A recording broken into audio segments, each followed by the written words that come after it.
For every city you burn, I'm gonna build one high.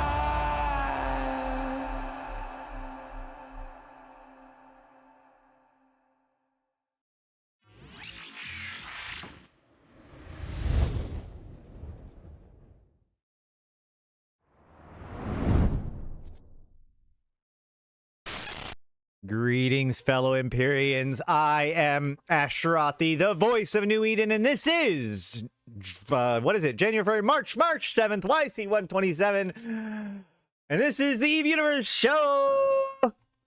Welcome, welcome, welcome. How's it going, guys? Like the stream, settle on in. We did get a normal shot of Jita today, but I wanted to get a camera angle that gets the new bobs that are flying by, because I think they're kind of cute, just in case you guys haven't been here recently. Yeah, the day after yesterday, that is correct. Whew. All right, so I'm going to just say, like, I'm a little bit tired, I'm a little bit discombobulated, but we do have a lot of stuff to cover. We've got so much stuff to cover. Might not even get to it all. I'm going to try. We have news from basically every single product that CCP works on. We've got new dev blogs about things coming next week. We have what happened this week, including last night, or yesterday, rather. And yeah, hold on. What is this? Right. Okay, got it. Sorry, I'm looking at my notes. All right, but to begin, let's talk about, what should we start with? I think, honestly, I want to start with let's just talk about what gosh. All right, now I have a challenge. I thought about this a little bit, but, like, if I do the news about what's going on with the lore, which is what I'm kind of very excited about, then when we get to the dev blogs, watching your videos on YouTube, more than 100 hours? Yes. Well, it's good to see you here live, Malin, and I'm glad that you've been checking out my content. That's right, I've got hundreds of hours of content to catch up on. A lot of it's still relevant today. All right, well, let's just see what we see. Let's talk a little bit about the dev blogs, because this is what's going on next week. Uh-oh. Actually, no, that's a good point. I wanted to talk. I'm sorry. By the way, guys, hold on. I'm gonna do a cat tax thing real quick, and we'll share a little thing, and then we'll move on to happier notes. All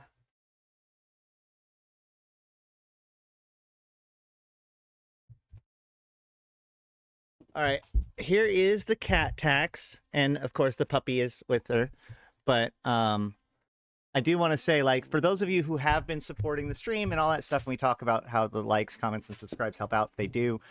But for those of you who have been paying attention, she has been sick recently. Okay. Knock it off. You need to go here. All right, I'll let her go. Come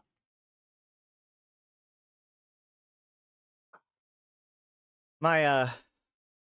My cat has been having problems, hey, thanks, Punch, with going to the bathroom. So we've been giving her softeners and stuff now again, but, like, it keeps coming back up, and she hasn't gone in, like, almost a week now. So every day I hope for the best, but yeah. So that's the other thing I'm worried about and working on, as well as everything else. But there you go. That's your cat tax.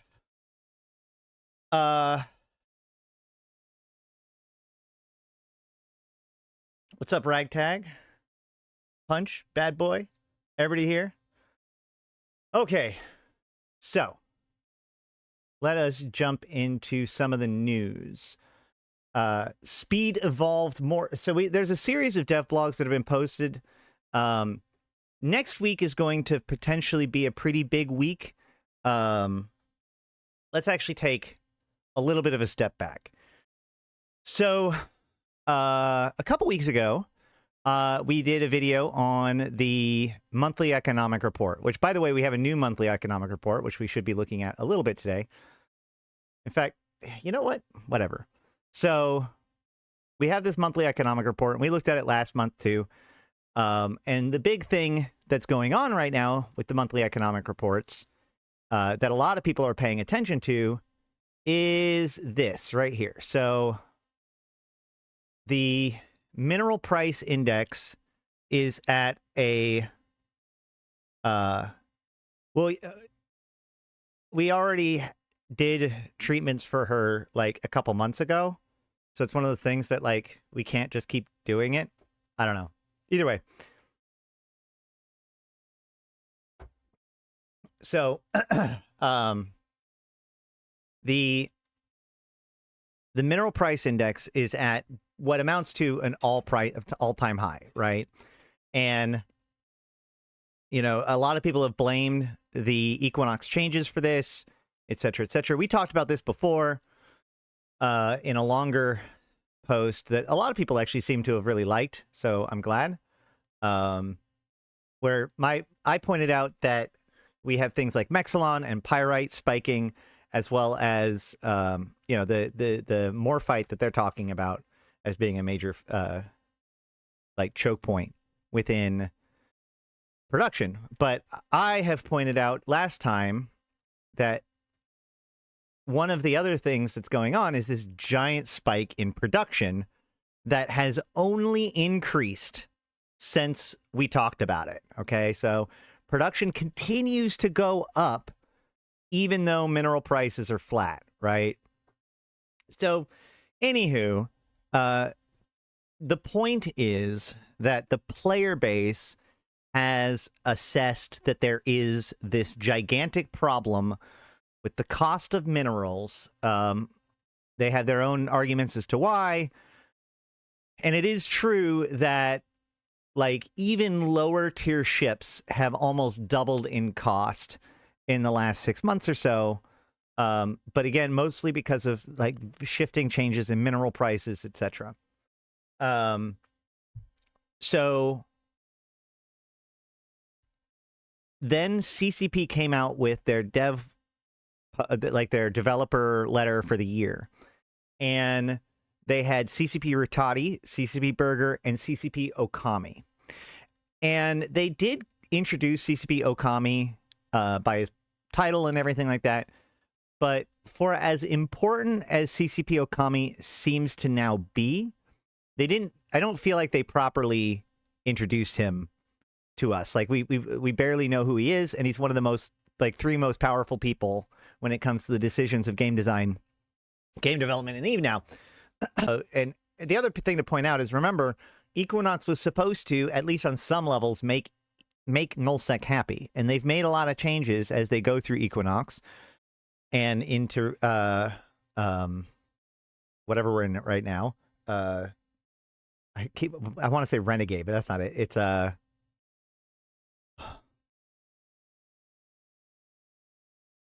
what is it? Revenant. Yeah. And into Revenant, you know, they've done a lot to improve the situation, but it hasn't really changed the perception. And the numbers are still, you know, pretty extreme, or at least worth noting. So in all of that comes a series of, or rather, Okami steps back into the ring and basically says that there's going to be big mining changes coming on the 16th. And this gets everybody really excited. But he also says that this is going to be part of a large content patch. He said things like meta defining and all that stuff. And CCP, you know, this isn't the first time that CCP has sold stuff. Did I say 12th? Sorry, 12th, not 16th. Right, 12th. The 16th comes later, literally. But the point is that after this happened, we've actually gotten a series of dev blogs that talk a little bit about what's happening, both on a technical side of things, but also what's coming out next week. I still feel like if all that's coming next week is what we have gotten in information so far, he probably still oversold it.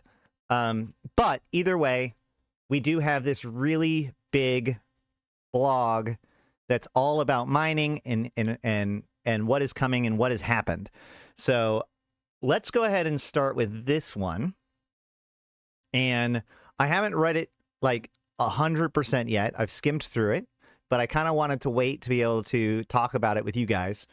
So let's jump into CCP Okami's first major foray into dealing with us as players. All right. TLDR. He really does know us, does he? No. A number of mining changes are going to be alleviating a number of problems in nullsec. We don't anticipate these will be a one-and-done fix, and I'll check with the community every 2 weeks, and we'll make additional adjustments around every 4 weeks until we get the ecosystem to a healthy place.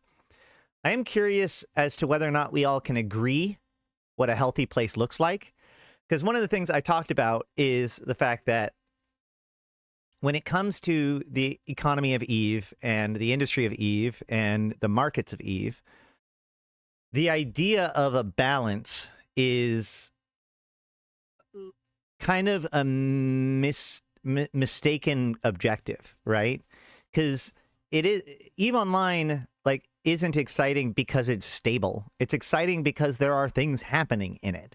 So things changing. Suddenly Isogen is super valuable. Suddenly Mexilon is super valuable. Suddenly Morphite is super valuable. Whatever it is that's causing these changes to happen, these are moments of opportunity for people. These are, the very catalysts that cause kind of excitement and riches to be won and lost.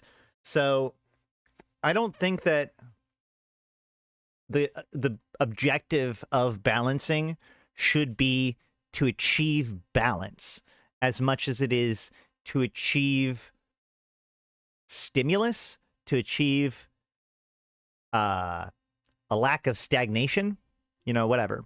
So either way. Hey folks, I'm CCP Okami, Game Design Director of EVE Online, which again, huge title for someone that we barely know. I started on the EVE team while we were shipping Equinox. He's been with the company for less than a year. In fact, if we go to CCP Okami, we can go to EVE Who, and we can pull up CCP Okami, and we can see he actually joined the company almost a little over 1 year ago. All right, so he's a year into the game. As a lot of you know, Equinox was a super challenging expansion, especially from a game design perspective. And I feel like I've been through a trial by fire, both learning EVE, understanding the community, and trying to support the design team in iterating to a place where we can all feel content. We're not quite there yet, and like most things in EVE, this will take time. Today, I want to talk about mining because it has been the current hot topic in the community for a reason. There are some clear issues, which are evident in the more recent monthly economic reports, which you can see in the mineral price index spike. Excuse me. I'm going to break down what some of the challenges with getting this right are and try to walk you through some of the logic and thinking around why certain changes were made, for better or worse, and talk us through some of the vision of where we hope to see mining go in a little while. All right. This is a big one for me. EVE Online, simulation or game? The first thing I want to touch on is a bit philosophical and ask whether EVE is a simulation or a game. I know a huge amount of EVE player base enjoy EVE because of its simulated economy and sandbox nature. This places a lot of value on the simulation aspects of EVE, sometimes even more than the game elements of EVE, i.e. micro gameplay loops, game feel, and feedback, etc. Ultimately, in the market we trust, and so do you. The marketplace in EVE is perpetually the great balancing engine of EVE Online, and in theory, whenever we change any of the universe's inputs or outputs, we can trust that the marketplace to do its job and hand the key of that engine over to you, the player, to figure it out, solve, or push in interesting ways. And this is kind of what I was just talking about, right? Whereas any change to the economy, even one that could be argued as being harmful to the economy, like the market is the medium by which like it translates those things into content in a way, right? The market corrects, the market adjusts for, and the market creates opportunities for people based on pain points that are being built. One person's problem is another person's opportunity. When things become less abundant and prices go up, that means certain things will become less available in the universe. That, in and of itself, is not a problem, right? The game is balancing itself, and access to everything is still there. It just means that there's a shift in the universe, and folks should adjust to it accordingly. It's fair, and everyone has access to the same content and changes. So the universe should stabilize at a new equilibrium, in theory. That's what I was just, this is what I have been harping about. In practice, New Eden has begun to feel less fun for many of you. Access to many of the toys that you've previously seen, seem reduced, and we've effectively introduced a new efficiency puzzle that yields less favorable results than the previous one, which naturally feels bad. In design, we always need to be careful whether we are preserving the core simulation engine of Eve or influencing that engine and removing challenges in gameplay that could be solved in the universe. And sometimes it also takes time to see how the economy and engine of Eve actually sort itself out. But also, sometimes we need to rebalance things to make them more fun. And we recognize that. The process isn't always simple or straightforward, and it can sometimes put the delicate balance of preserving the simulation and heart of Eve at risk if we do it too quickly or too frequently. So, to take a step back, we go back to this idea of like simulation or game and why this concept is so important, right? This goes back to that Eve as conflict as war versus conflict as sport, right? Eve Online is often like celebrated for its simulation aspects, right? And not just Eve, right? Like anytime that we're dealing with players on like massive scales, you have the ability to simulate real life constructs or social interactions in a non-real environment, right? A good example of this outside of Eve is actually in World of Warcraft. There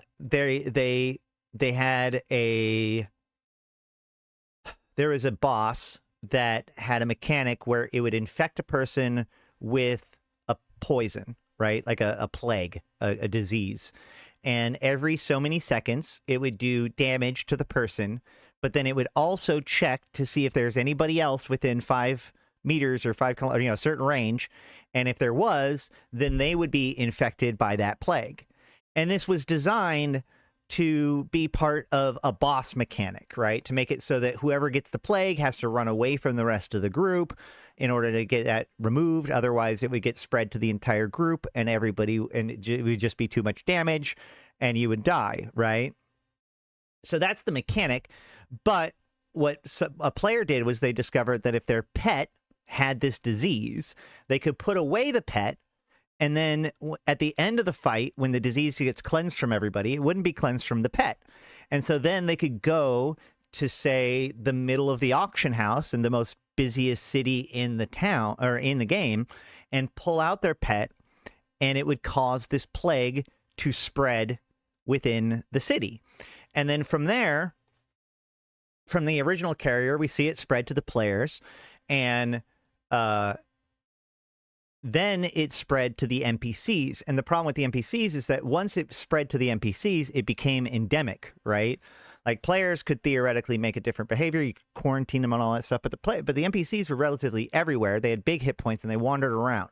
So they would continue to just reinfect each other.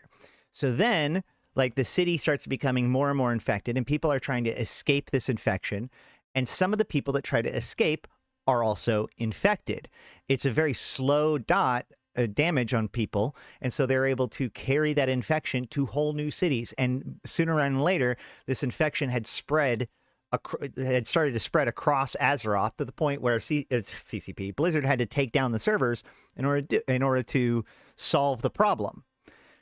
But the point is that real life biologists and virologists studied that whole situation And we learned a lot about, human behavior when it comes to these kind of pandemic-like situations.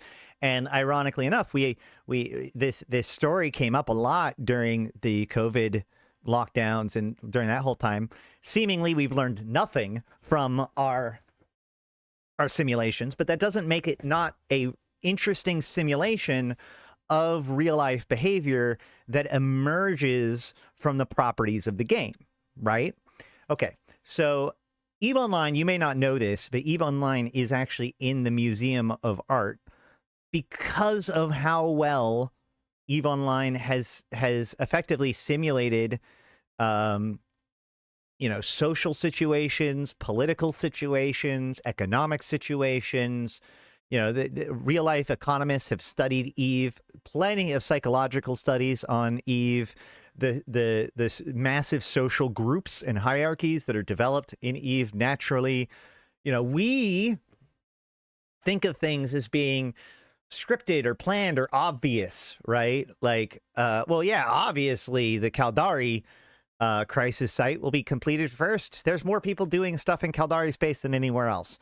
Well, that's an initial condition, but that is the simulation playing out in a way, right? And the point of a simulation is authenticity, right? In essence, that plague simulation, the end result to that is a pretty bad result, right? The world dies in that case, but that's what they're simulating. So, but at a certain point, that simulation gets in the way of it being a game. It's no longer it's interesting that you're simulating the spread of a real life plague, but, and it might even be valuable on some levels, but at a certain point, it's going to be getting in the way of the people that are just trying to do their own thing within the game. There are people playing the game that have no interest in that particular simulation, which is important for the simulation. There has to be people that are not directly invested in it in order for them to be actors within that decision process. But at a certain point, it becomes counterproductive to the actual game portion of the game. And so they have to shut it down and wipe it out and allow the game part of it to be, preserved. So in this, I just did it for a social experiment, right? So in this sense, we are simulating an economy, right? And EVE gets celebrated for its simulated economy, for its markets, for its multiple economies, for everything that we can learn about human behavior and economics from EVE. But the problem is that in economies, sometimes it isn't fun. Sometimes the results are legitimately bad. Sometimes mistakes lead to collapses. And, sometimes there's great depressions. And there you could learn lessons from there.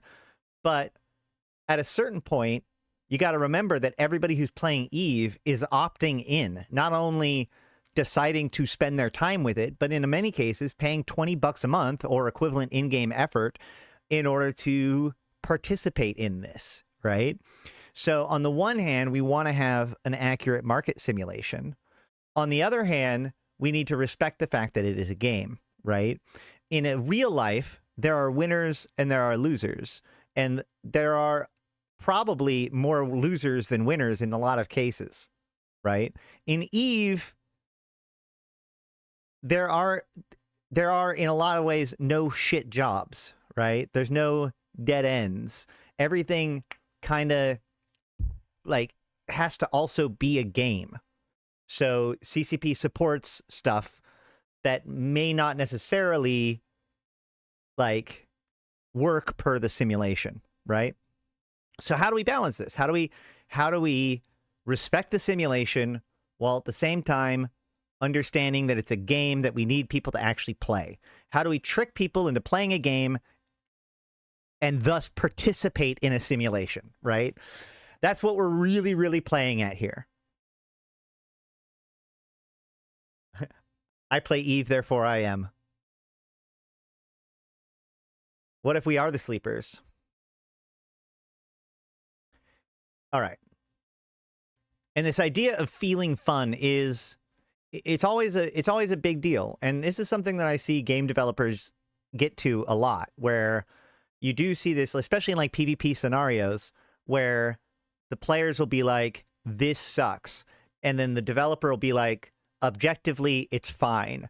And they're like, this isn't balanced, it sucks. And they're like, but it's like, it's balanced. Like, you can be like, oh, this guy's overpowered. And they go, well, they only have a 50% win rate. So by our metrics, it's good. But if that complaint continues to happen, at a certain point, you just have to respect the fact that it's just not fun. And that's another fail state when it comes to a design. So, but in Eve isn't necessarily about having fun. A lot of the Eve stuff isn't about having fun. It's about getting things done. It's about affecting the sandbox. So we're trying to balance a lot of things. This is kind of a cursed design problem. All right. Continuing on. What happened with mining in Equinox? Being super straightforward, Equinox was a fundamental redo of some of the biggest systems in Eve. Huge systemic redos like this are always full of pitfalls, risks, and challenges, and they usually take time to iterate to get in the right place. I think we may have made some missteps on how we communicated our design intentions around Equinox, which has led to a lot of confusion and pain for the community. With big changes like these, designers have to make assumptions, and sometimes you'll never really know how they'll play out until they land. A big example of this is like, and they'll probably go into this in this blog, but like a big one is like when you're setting up the Equinox power, right?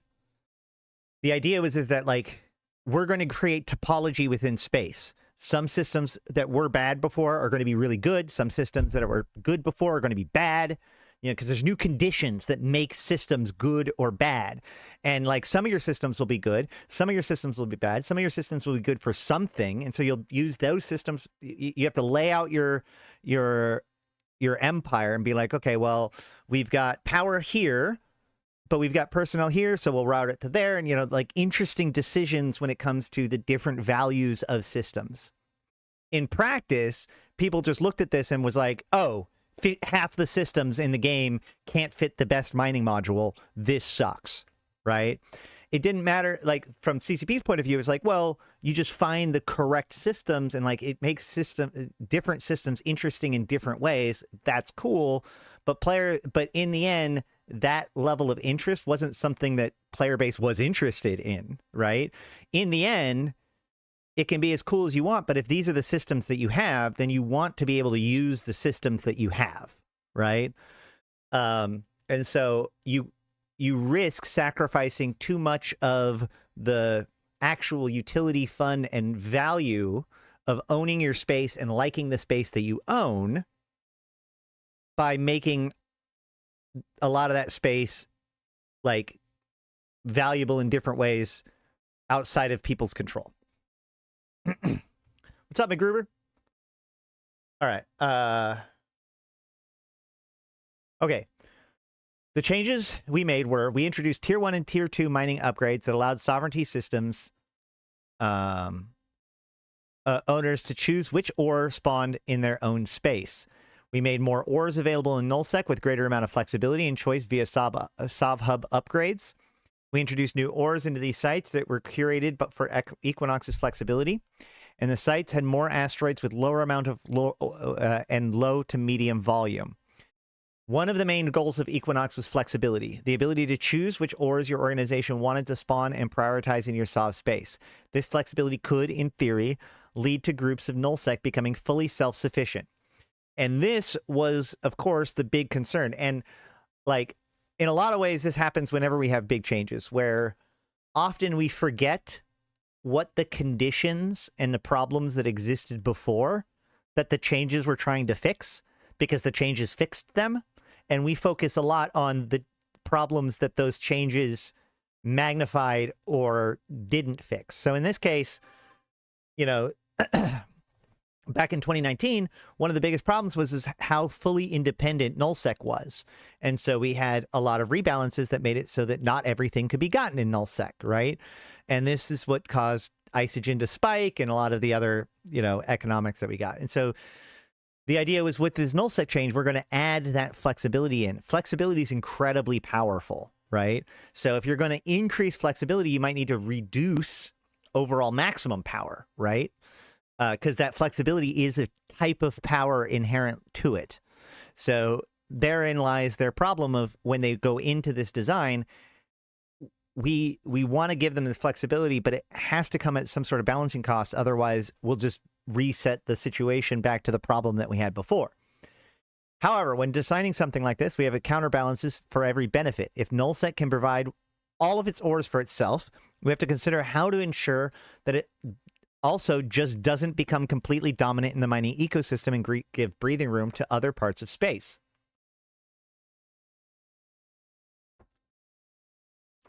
First question on a first date, what is your security status? If you had a date, here's a question. Here's an answer down below too. If you had a date with a girl and she was pretty, or guy, I guess, whichever one you're into, and like they look nice, everything's nice, and you ask them, so what's your security status? And dead flat looks you in the eyes and says -10. What do you do? That's what I want. That's your question for the day. What do you do? All right. Keeper. All right. We also need to consider the impact of individuals mining versus group mining versus multi-account miners. Meet the parents. And try to account for a fair system that gives space to all types of participants. And this is a big one because, like, the complaints about these changes has not been equal. One of the biggest problems is, like, in practice, what they did was they said, okay, well, it's going to be more flexible. You can choose what kind of ore you want, but it's going to be more fiddly. There's going to be less ore in each rock, causing you to interact with your computer once every 3 minutes instead of once every 5 minutes or whatever. No, but like, in other words, what they chose was they made it so that mining required more activity to complete for the benefit of increased flexibility. And the problem is that this directly impacts multi-boxers and high-end miners like Rockwall pilots because they don't have enough to actually like chew on anymore. It's okay for it to be small. It's not okay for it to be so small you barely get a cycle out, right? So that has always been the big complaint when it comes to these mining changes, is that the rocks are too small. And so this does definitely affect multi-account miners more than anybody else.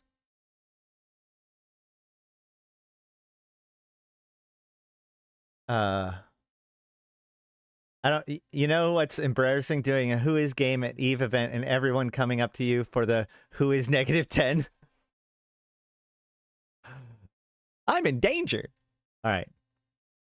Finally, while we don't technically have a level design in EVE, we do design and craft our sites with both form and function in mind, trying to create spaces that feel like an enjoyable and realistic science fiction setting. However, the impact of some of the aesthetic decisions can also affect how our systems work.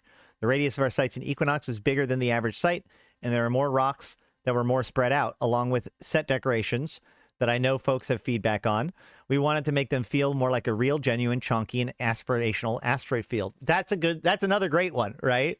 Like, you can focus on aesthetics, or you can focus on realistic asteroid formation, but the people that are interested in efficiency are going to ignore all that for just how easy it is to mine, right?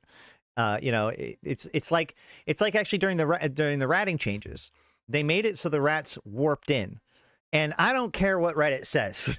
They didn't do that to nerf your payouts. They did that because they think it's cool for things to be more realistic. And it's more realistic for the rats to warp in than to just spawn there magically. So they added in the warp in mechanics that they've been adding into all kinds of different sites for the last 5 years plus. And people took it as only and exclusively a nerf to their payout because now they have to wait a few more seconds for everything to settle. So that's another great example of like simulation and fun coming into conflict with each other, right? Officers warping in is the best feeling ever. That is pretty cool. All right. So, in summary, we wanted to give nullsec more flexibility and choice. We needed to make sure that more flexibility was balanced against the rest of the universe. We needed to account for different playstyles, and we wanted to make beautiful science fiction space rocks for you to enjoy. When making our upgrades and considering what ores went inside them, another criticism we had of how nullsec mining worked previously was that they tended to be of high-value ores and low-value ores. Miners could cherry-pick the good ones and leave the low-valued ones for cleanup. This didn't feel like a good situation, and we wanted to account for it in how we design these new sites and ores. When it came to designing our sites, we had 7 sets of sites to respectively cover each of the 7 basic minerals. We needed to ensure that there is an ore that was a bread and butter ore for each site. Our conditions for creating these ores were: 1, they needed to get the majority of the value from a single mineral type, as the site was meant to be a specific upgrade choice an organization made for their system. This could mean being 100% made of the one mineral or being mostly made up of the mineral with a few traces of some others. And 2, they need an approximate ISK per M3 value to be placed in large quantities in sites that would spawn in large numbers, i.e. they needed to be fairly standard ore, not a super special jackpot ore.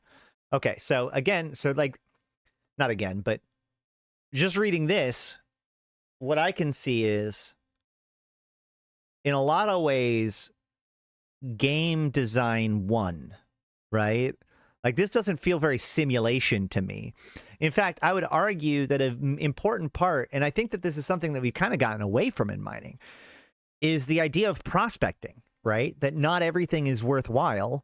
That sifting from the crap to the gems is part of what mining is. And so this idea of like, oh, well, it all needs to be the same mineral, and, you know, like, these are game design ideas more than, you know, what is it really like to be a miner out in space? For 2 of the 7 mineral types, titanium and pyrite, we had the other problem with this is that this makes their situation, when we talk about things like value, it is no longer a sandbox if the dev keeps messing with the sand. I mean, I don't know if that's necessarily true. I mean, it's still a sandbox. It's just the sand changes. Well-identified issues, goals, constraints. Well, they did. I mean, like, to be fair, Cozy, they did talk about how they said that they didn't, like, at the jump, he says that they didn't communicate it properly. So I think that the other thing is that a lot of the miscommunication here, and don't get pretended like I'm defending CCP's communication. I've always said that CCP's communication is like their biggest pitfall, their biggest problem.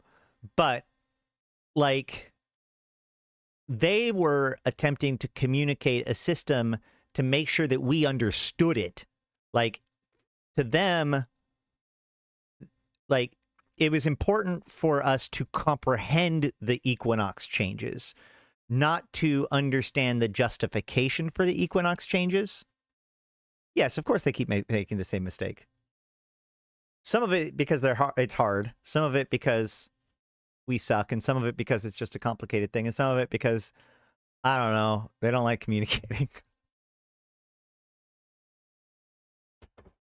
My point is that it's just that it's the same thing again, right? They were communicating to the problems that they saw at the time. And by that, I mean, like, the problems, the things that they felt that we needed to know about it all, which is, again, like, a lot of, like, how it works. It was this big concept. And so they're more focused on helping us understand what it was going to be like and why it was going to be okay than all of the background information about why they're trying to do it. Either way,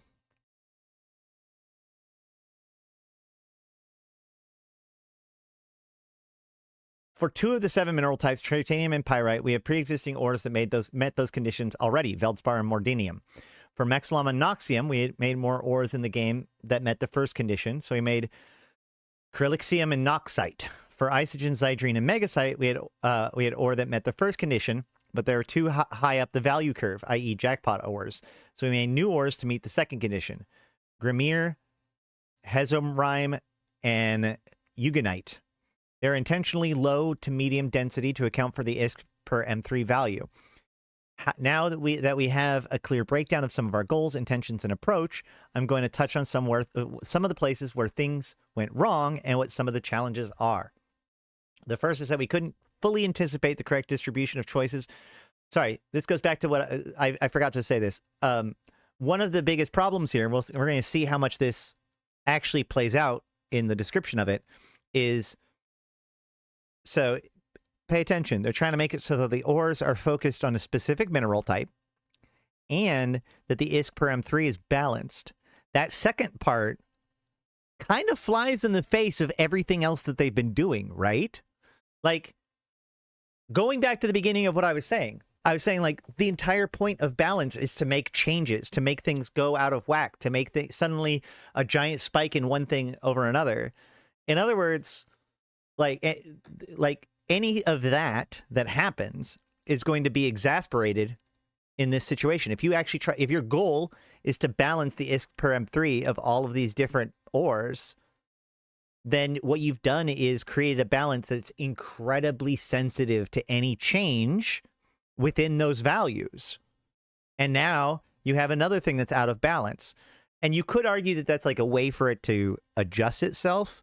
But basically, all you're doing is saying that this objective of making it be evenly valuable is either going to fail or going to be compromised as part of the engine of the market in correcting things like bottlenecks in specific mineral types.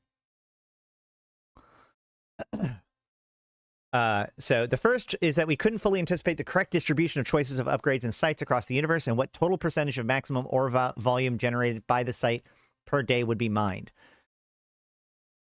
How could they not wait, are they suggesting that they didn't realize how few systems were able to fit the mining upgrades? I don't believe that. How would you not know?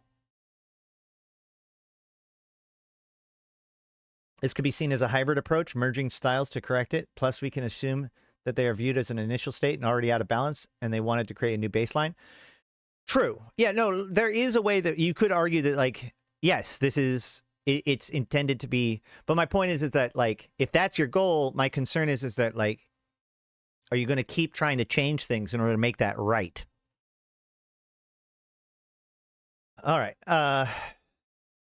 That we had a significant impact on how overall value of these sites were being calculated, and that led to a clear impact of how minerals were being mined.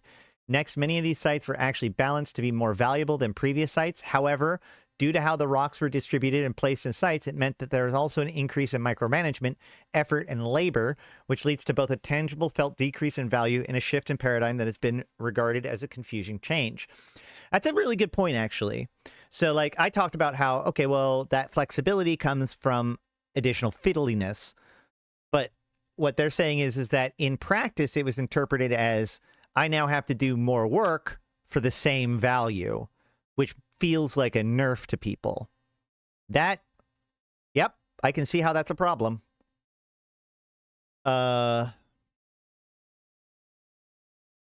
The analogy I'll borrow from is one of our designers. The site used to contain $100 in them, broken into $20 bills. When you went out mining, you would only need to spend time nabbing 5 of those bills. In Equinox, we put $200 in our site, but scattered it around a bunch of $5 and $1 bills. This meant that there was more potential value, but the amount of labor to nab it all went up significantly too. Other sites meant to provide titanium to the ecosystem were purposefully lower value as they weren't previously available in nullsec. These were introduced for the freedom of flexibility but made intentionally lower value to offset the fact that they could be produced locally versus being imported from other areas of space and try to balance the ecosystem of nullsec versus the rest of the universe.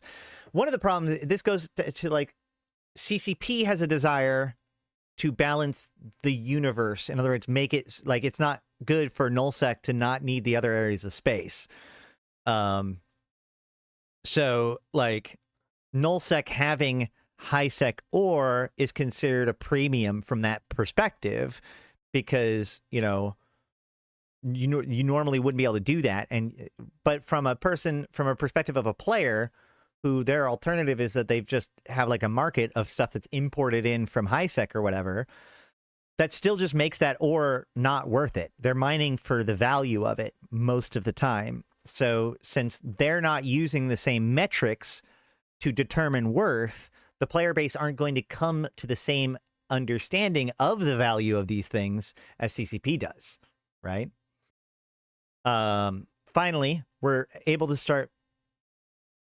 another unintended challenge that arose is that effectively, when it comes to choosing an activity in nullsec, the ISK per hour and relative effort of ratting makes it an obvious choice in comparison to mining, which is higher labor and, in some cases, offer lower ISK per hour. Mining takes more labor than ratting? Y'all need to get out of drone boats. Finally, we're able to start measuring the real impact of metanoxes in the game ecosystem more thoroughly, which highlights carrier ratting is a hell of a drug. At least carrier ratting requires activity. Wait. It's not totally AFK, right? Do you have to hit F1 more often, or you have to hit a button more often while carrier ratting or mining in nullsec? I haven't actually carrier ratted before. Confession. Carriers are more active. Yeah, that's what I'm saying. Like, look, I get the more is per hour thing. I get all that stuff. But the idea that ratting is less active than mining, I feel like that's the sentence that needs to be fixed, right? Ratting should be active. Mining should be passive. Like, that's... All right. Finally, we're able to start measuring the real impact of metanox in the game ecosystem more thoroughly, which highlights some of the unintended side effects and challenges. The high return on investment of metanoxes in lower and mid-tier moons, combined with the inability to extract regular ores, has contributed to the current increase in pyrite price, as Mooney Mining is no longer able to supply the markets with that ore. It's almost like that's what I said. I also want to touch on our messaging. Oh, Cozy, pay attention. I want to acknowledge that we didn't do a great job of conveying the vision of Equinox to you and leaned in on things like rejuvenating or more wealth, which is confusing when things don't feel like they're lining up that way for the average person playing out there. Our goals were more around flexibility and self-sustainability, as well as creating long-term systems levers, which we could develop onto for years to come. We definitely learned a lesson here, and we'll work on better rolling out to be more transparent with our future vision in the future. Hindsight is 20/20, and we can totally see where we made our missteps. While the intention was sound, our hypothesis and estimates didn't work out and led us to a high MPI that we have today. I personally have a lot of learning about how to better work with you folks around messaging our intentions around big systemic reworks, and I'm going to be way more in touch with you all as we roll out changes and updates like this. And to be super clear, and hey, Cozy, by all means, these are cool things for him to say. Let's keep an eye on it and see whether or not it goes anywhere. And to be super clear, our intention was not to have the MPI as high as it currently is, but we will absolutely be taking some of our steps to course correct here, and that I'll be outlining below. But first, so was I wrong? Absolutely not. I don't think that I was wrong in my assessment about the situation. I don't think that the MPI high MPI in and of itself is such an awful thing. Insofar as the game is still alive and fine. Now, I think that these corrections are probably also a good thing. And I think that CCP did not have the intention of having it do this, but that doesn't mean that this isn't it working out as it's meant to, if that makes sense, right? Like they don't necessarily intend for every single change that happens. They don't, but they can still be okay with those changes. They can still be like, they don't know how it's all going to play out. The exact effect isn't intended, but it still works. It's still part of the system, especially if they are able to bring it back down. All right. Why balancing Eve is hard. The first part of balancing is that challenge is to ask the question, is this actually a problem or is it just annoying? In this case, there are a lot of anxiety about speculated impacts, such as the consumer price index and chip module prices. While some of these things are impacted, the game is still completely in a playable state, and some folks have simply seen a shift from mining to ratting. That said, we do very much care about the health of mining, as it is part of the lifeblood of Eve. This is not an easy question to answer, and sometimes it takes time to see and measure what happens. Tuning too quickly and thrashing puts strain on Eve's core principles of being a simulated economy as well.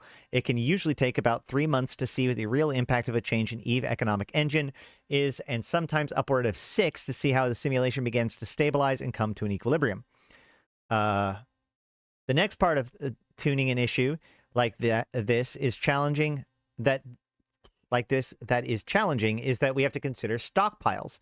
A lot of folks are holding onto ore in storage. Unfortunately, there isn't a technically clean way to separate ore and minerals pre and post a balance change. That means that even a small change in something like mineral refinement rates can have a huge opposite impact on the problem we are trying to solve, suddenly injecting a massive surplus into the economy. Sometimes we may be too cautious about this, but it is a real factor that if we have to consider carefully when making changes to things like density or refinement rates. A good example of this was when CCP rebalanced what minerals were in the ore. I had a ton of ore stockpiled of different types, racavine, talassonite, and besnazine and stuff from the invasions. And so we were able to look and we were like, oh, well, racavine is going to get nerfed pretty heavily, but talassonite's going to end up with a bunch of noxium. So we reprocessed all of our racavine the day before the changes and all of our talassonite the day after our changes to be able to maximize the value that we got out of it all. I've also seen people ask why we are afraid of returning to the Rockwall era. While we really want to see Rockwall's use, that was also quite divisive time. I wasn't there for it, but I've heard stories. It fundamentally shifted the way Eve was played in overall economy and market. That's the thing about the reign of the Rockwall, guys. It wasn't just about, oh, we got to use Rockwalls. It was how oppressive. The reason why it was the reign of the Rockwall wasn't because Rockwalls were used.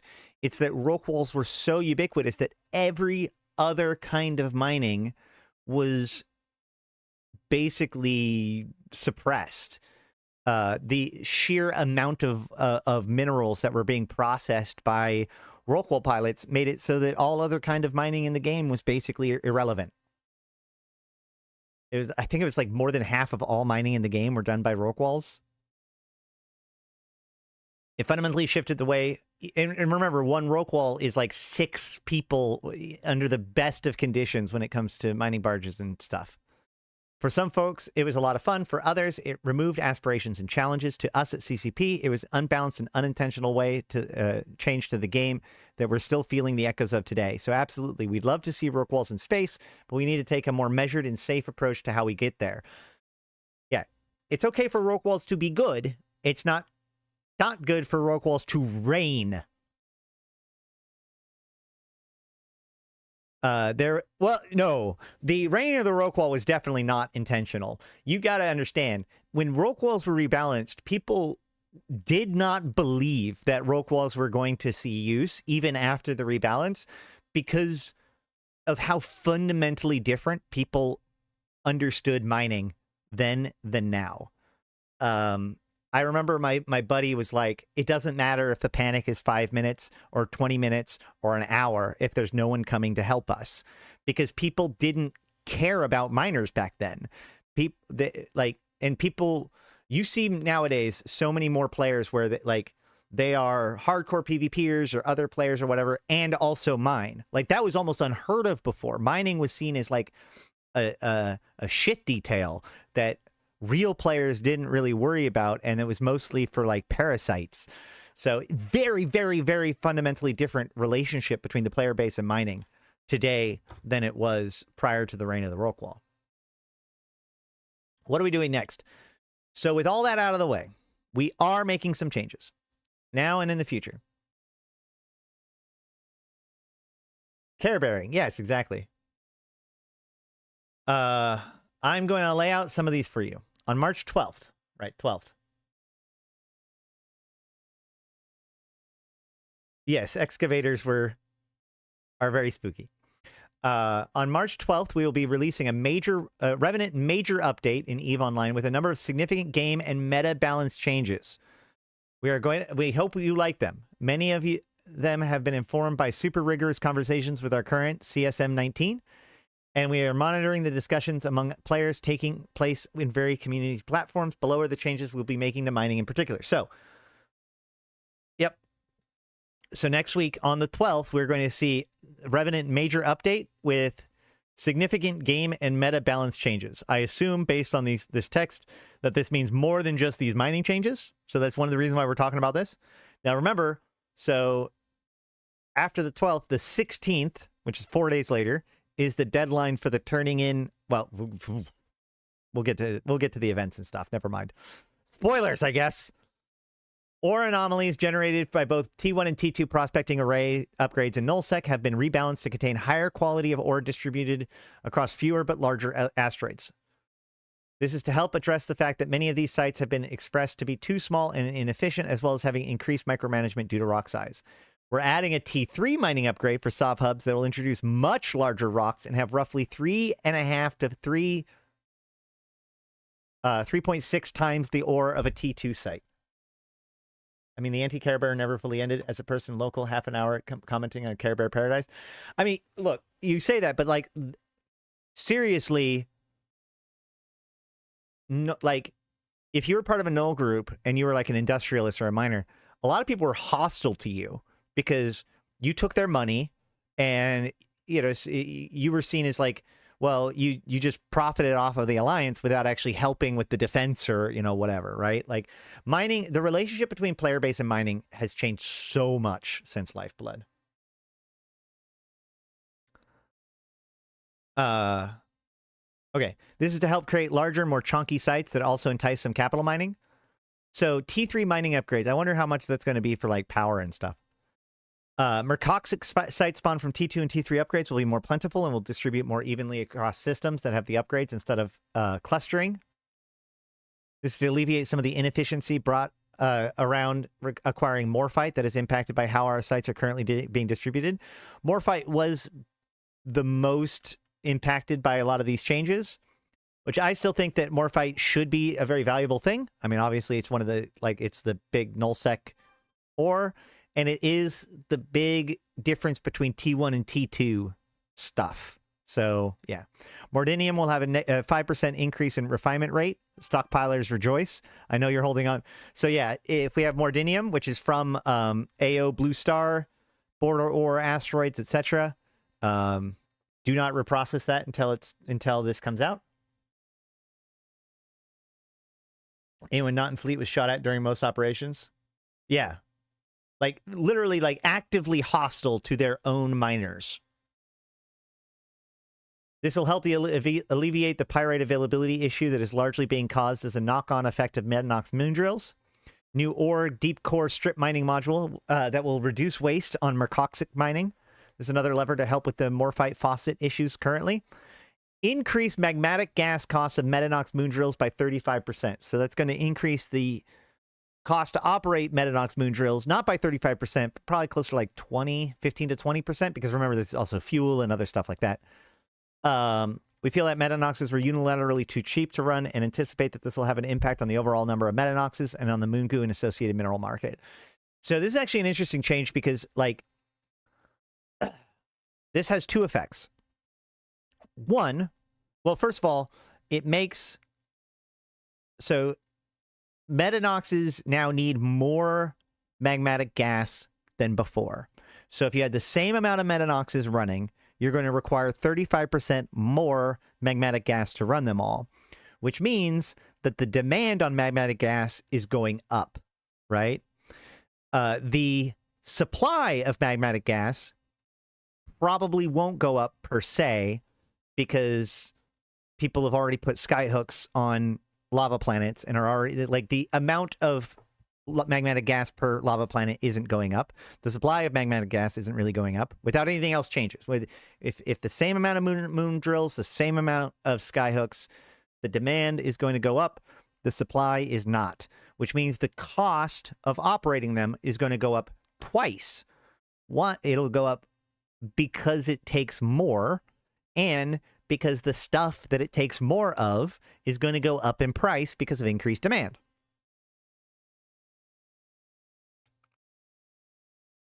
What this does is it changes the calculation for that metanox, right? Because every metanox is a cost analysis. There's the cost of running it, the fuel and the magmatic gas, and then there's the value of the stuff that's coming out of it.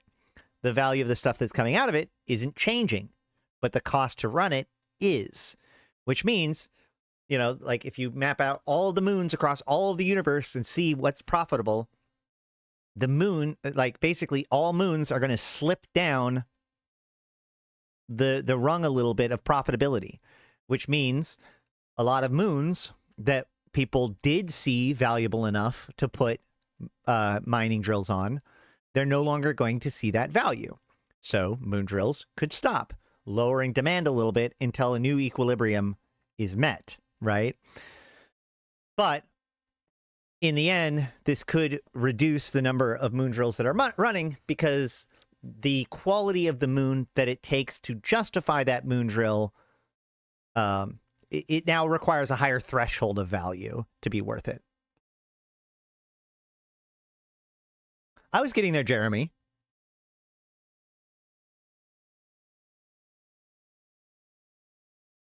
Notably, we are not touching ore density with our new nullsec ores at the time. While we're aware of the feedback and understand the complaints, with it, the more complex lever to pull that touches both on reworking many of the sites and from a content perspective, but also puts some risk in the stockpiles as well. Will it fix everything all at once? Being totally honest, probably not. There's no silver bullets here, and I can't promise that there's going to be a magic change that gets it all right. Again, I want to stress that there is no such thing as all right. That's not a thing. Even if they perfectly balanced it today, in a month, it won't be perfectly balanced, even if nothing else changes, because stagnation isn't balanced. All right. I promise to be looking at a date. But wait, hold on. And I can't promise that it's going to be the magic change that gets it all right. However, since there's a large number of changes going out the door all at once, I want to see how this lands and what their impact on our simulated universe is. I promise to be looking at data and check in with you guys every 2 weeks on the official EVE Discord. We'll examine what levers and things we need to keep adjusting on a monthly basis. Tending to this is a very iterative thing, and I think that we can keep moving towards a healthier equilibrium. I just hope that we don't get to a point where we're, like, he even talks about it earlier, like, making changes too quickly doesn't... it risks causing untold changes, but also it doesn't respect the simulation, right? So I hope that this doesn't mean that we're going to, like, rapidly oscillate every 2 weeks. Probably not, but yeah. Hey, Nosy. Yeah, I want a commie. We need stats. I hope FanFest is going to be exciting. Your feedback along the way will be critical.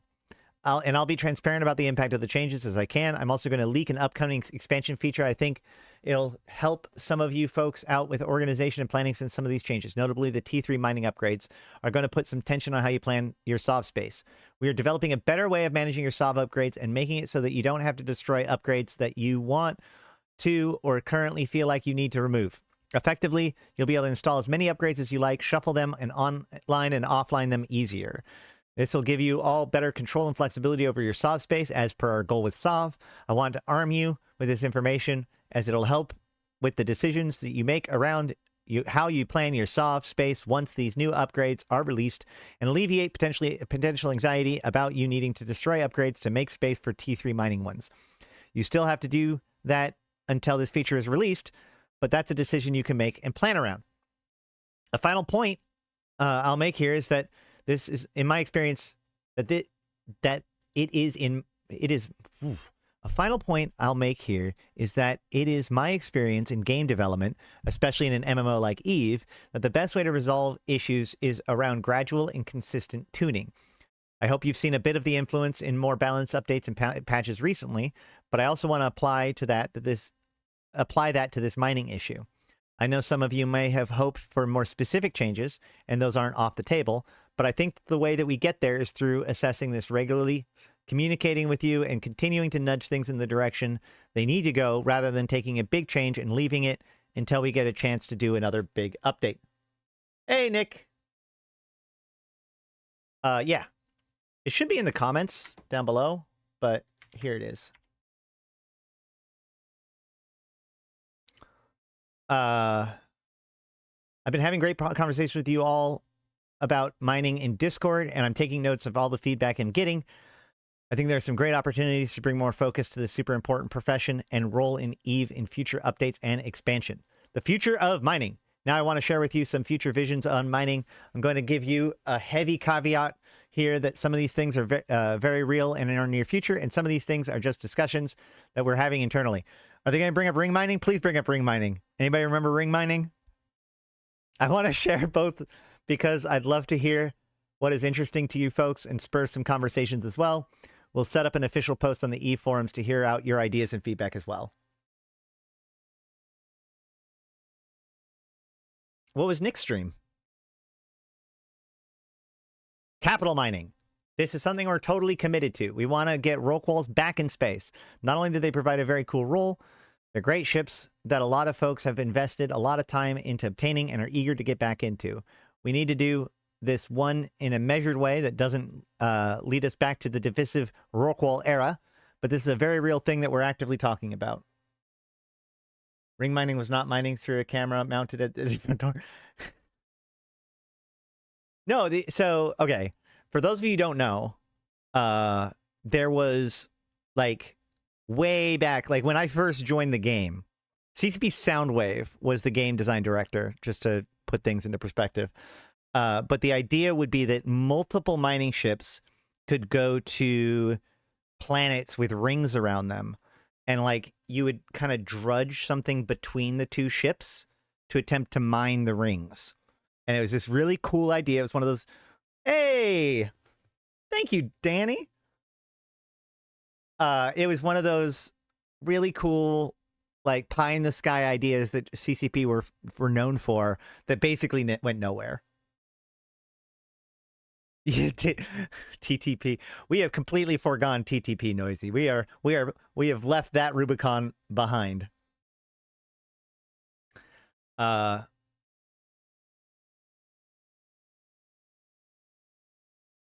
it's like Dragnet. It was like Dragnet fishing. All right. Look, I love you nullsecers, but I really want to get some other areas of space as well. Once we have mining sorted out for you folks, I'd really like to make sure that we're tending to other areas of space and making sure that we have a fulfilling piece of the mining pie. As we get closer to understanding the vision of how all of our areas of space work together for mining, I'll absolutely share this vision with you. Many folks have asked about how mining will be impacted in their space, and all I can say is that I care, and I want to make sure that make some space to think about you as well. Yeah. And then jackpots and surprises. One of my personal wishes for EVE is to be a more dynamic universe with surprises and wonders. I think that mining is a great place for us to explore this dynamicism. Could you imagine stumbling across a mega rare and valuable ores in places that you didn't expect them? This is a very real thing that we're looking into at the moment, but actual direction is pretty fuzzy. So I'll share once there are more details. I do like the idea. Like, again, I think that in EVE, the piece of mining that is the most missing in EVE is the concept of the prospecting, right? You know, you can pick the best ores out of a belt or whatever, but, you know, finding, especially now that you have conduit jumping with mining fleets and stuff like that, the idea of, like, finding some secret squirrel jackpot of a thing and bringing everybody out there to go extract the resources, I think that that's a really cool thing. And I think things like AO Blue Star belts and you know, the border ore, like, even though those do get, like, flocked to really quick, I think that that's just a sign of how successful they've been as just something that's a little bit cooler than your typical grind, as it were. Metanox is an auto moon miners. We actually really love the roles these are playing in the game right now. However, we are seeing some unintended side effects, rip pyrite, and we think there are room for us to continue to expand those, both in terms of their systems and gameplay, as well as monitor what the medium for long-term impact is on New Eden. There are ways to create more content around Metanoxes for players. Could there be new types of Metanoxes that provide different types of benefits and trade-offs? I've seen a bunch of feedback around these from both the CSM and folks in Discord. I'd love to hear more. Waste mechanic. Let's be real. Who likes waste right now? There's only a half mechanic at the moment. We're missing any form of interesting way to deal with it or mitigate it. We've totally had some ideas brewing. We want to make sure to close the loop on the system, on the radar, and being worked on. This is actually something I think that, like, this also could be a way to get value to the rock walls again, right? Like, I've thought about having, or you could go both ways. You go rock wall, you go adventure, right? But even back when waste was first being introduced, I had this idea of like a new module that only went on like frigates or whatever, where you could have a venture that's hanging out with a guy, and basically you have a module that's running that when they get waste, you can capture that waste for yourself, right? So if you have a backup person that's there, then they capture the waste for themselves. And much in the same way that, you know, a salvager will hang out with a level 4 mission runner, like the fish that hang out with sharks, you know, salvaging all their stuff. In the same way, like, to me, the miner, the waste is waste. But yeah, sure, go ahead and hang out with me. You'll pick up plenty of stuff for you. My high yield will be your benefit. And it doesn't cost me anything, because otherwise it would be, yeah, or it gives you something for a multi-boxer. Whatever, dude. Like, I mean, fine. At least that multi-boxer is now in half ventures instead of all in giant hulks. No, but I think that, like, multiple roles. So you have your ship booster, you have your miners, you have your waste collection people, you have your prospectors. I do love the idea that, like, there's people that can ensure that you get better value out of the rocks by how they operate, making everybody more efficient. Core mining gameplay. While EVE is mining at its core, the ways that people engage with mining over the years do not need to be restricted to our regular, known, and loving mining ships. So some of our internal conversations have been lying around imagining what other fantasies and gameplay that we can add to EVE so as to interact with mining and fulfill some of those promises. We have a version of salvaging, but we don't think it delivers on that fantasy strongly. What are ways that we can make scrapping and salvaging more interesting or engaging? Or maybe explore a whole new fantasies and gameplay loops and add our minerals to market demands. The sky's the limit. And this is the thing, like, when it goes to, I mean, Noisy, that's a fair argument too. I'll put it that way. I'm just saying, like, if you are going to have waste, it's cool to, like, have it have meaningful gameplay to it. But I think here he does bring up a good point, which is, like, this goes back to what I was just saying, which is that when it comes to salvage, when I think of salvaging and mining in real life, I think of it as, like, when you think of a scrapper, you don't think of somebody that's, like, hoovering up everything. You know, I see them, like, throwing all their stuff on a table, and they pick through it, and they try to find the treasures in all of the junk, right? Like, this idea of separating the wheat from the chaff, I feel, is this important piece of mining and prospecting and salvaging that we just don't have in EVE at all right now. And I'd like to see more of that.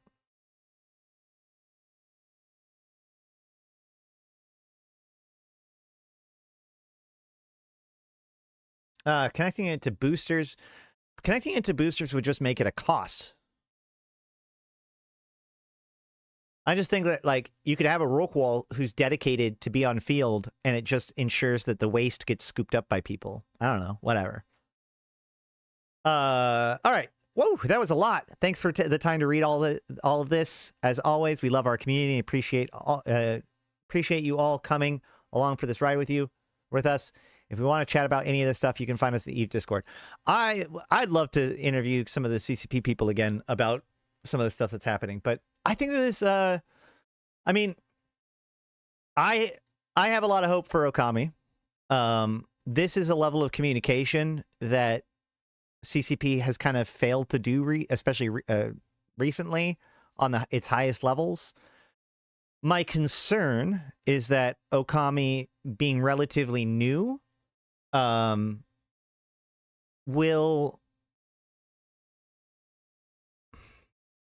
could be swayed and persuaded by things that may not necessarily see the longer grand vision of things, right?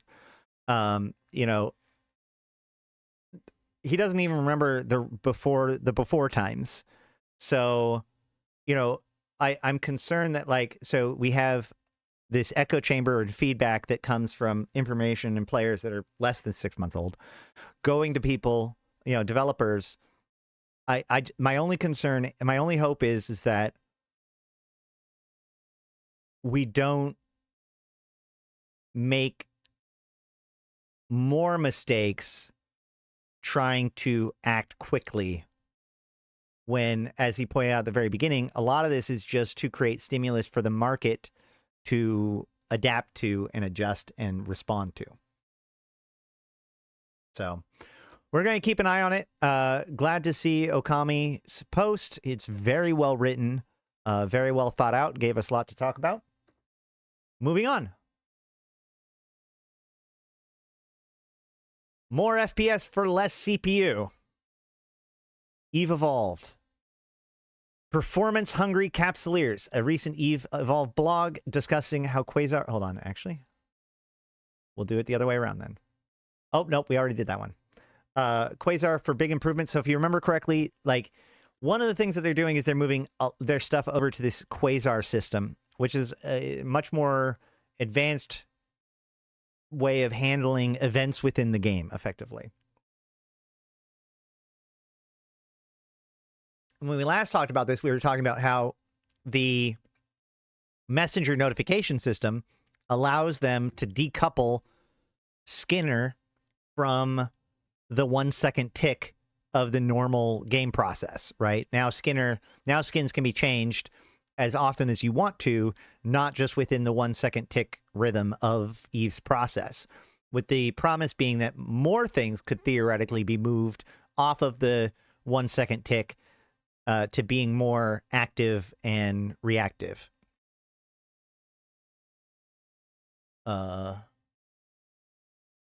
Waste has an interesting idea that could take it towards having a bunch of waste either recaptured or something like rogue drones poking around in a system with large amounts of waste. That actually would be really cool if, like, a system or a belt with increased weight has increased, or waste has an increased chance of bad things happening.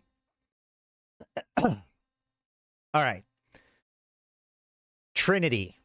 So just so we all remember, Trinity was an expansion in EVE. So this is, Trinity was, what, 2008?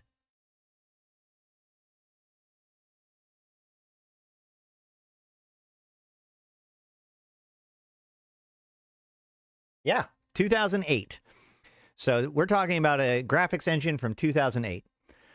From flying in small, beautiful dungeons to fleet fights containing thousands of players, the number of situations players can find themselves in is vast. This provides a lot of technical challenges that are unique to EVE Online, all of which impact how the game feels and plays. One of those challenges is, how do you display all of this on the screen?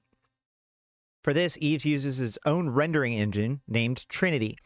Rendering engines are incredibly intricate, but to summarize and simplify, you need to do a huge number of complex calculations as fast as possible so the game looks beautiful and runs as smooth as possible. Trinity has had a lot of different potential circumstances to deal with, especially when it comes to computer hardware. Some play EVE Online on old hardware, while others upgrade their system almost every year to the latest cutting-edge technology. This range means that there's no average hardware for playing EVE, and that rendering must be ensured on all of these systems. For gameplay perspective, EVE has a vast number of different styles. While trading in station is fairly deterministic when it comes to rendering, flying in nullsec and being hot dropped on by a huge fleet is a bit more complex. The game has to load many assets into memory simultaneously and render all of them while trying to keep the frame rate as high as possible. To make matters more complex, EVE is 22 years old, and new assets are added constantly.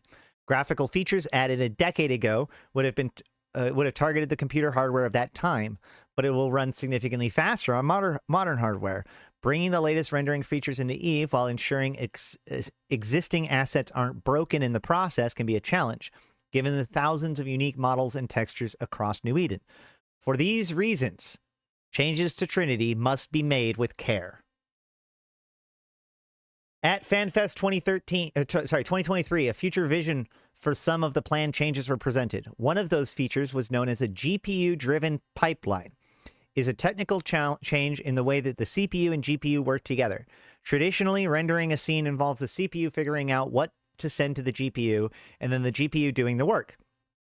While the linked presentation goes into more detail, a more modern rendering pipeline allows the GPU to do more of these calculations overall, reducing the CPU overhead. This is great for a few reasons. Eve is often CPU bound, meaning the CPU is the limiting factor and not the GPU. Freeing up a CPU in this situation can be very beneficial.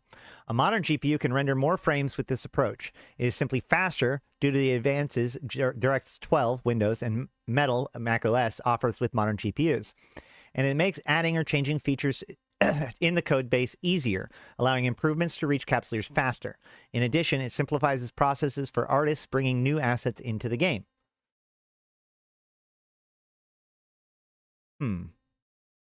Interesting. Sorry. Performance improvements depends on the specific CPU and GPU combination of each PC, and the biggest benefits happen when the CPU can't provide enough data to the GPU. This happens fairly frequently with Eve, even on well-balanced computer specifications, simply due to the engine's architecture and the emergent gameplay possibilities. You may have noticed in fleet fights where the CPU load in the client can be quite high, causing frame rate reductions even when the GPU can handle more.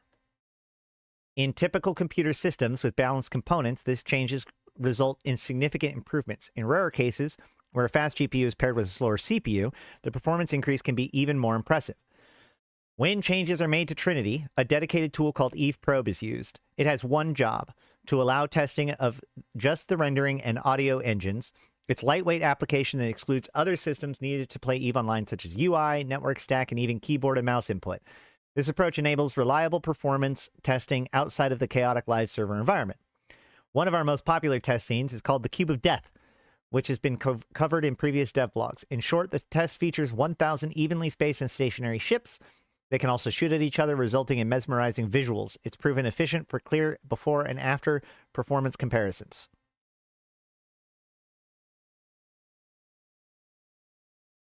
Pretty. So, a big piece of this it comes from the fact that, like, okay, your CPU is very, very fast, right? It can do all kinds of mathematical calculations, but a CPU usually has, you know, a handful of cores, 4, 8, 16. But even then, like, multiple cores aren't always the answer because programs follow a logical lineup, right? So, like, they're doing this calculation, then this calculation, then this calculation. Regardless of how fast they're going, they're doing it. They're still doing it one at a time, if that makes sense. Now, the problem actually comes from the fact that, like, there might be multiple calculations that need to be done.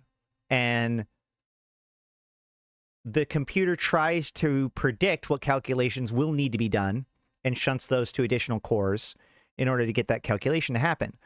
But what happens if there's a fork in the decision, right? If there's an if statement or something within the code, the system doesn't know necessarily where the fork is going to go. And so it has to try to kind of make a prediction, but it also means that some of that processing might actually end up not being valuable. If they don't go down that fork, those processes aren't necessary. They just get dumped. So more than one CPU core doesn't necessarily, like, having 2 CPU cores working on it doesn't make it go twice as fast because they step on each other every single time, you know, like, quite frequently. Every time that there's a fork and it chooses the wrong path, it has to dump all of the work it had done on the path that it had predicted.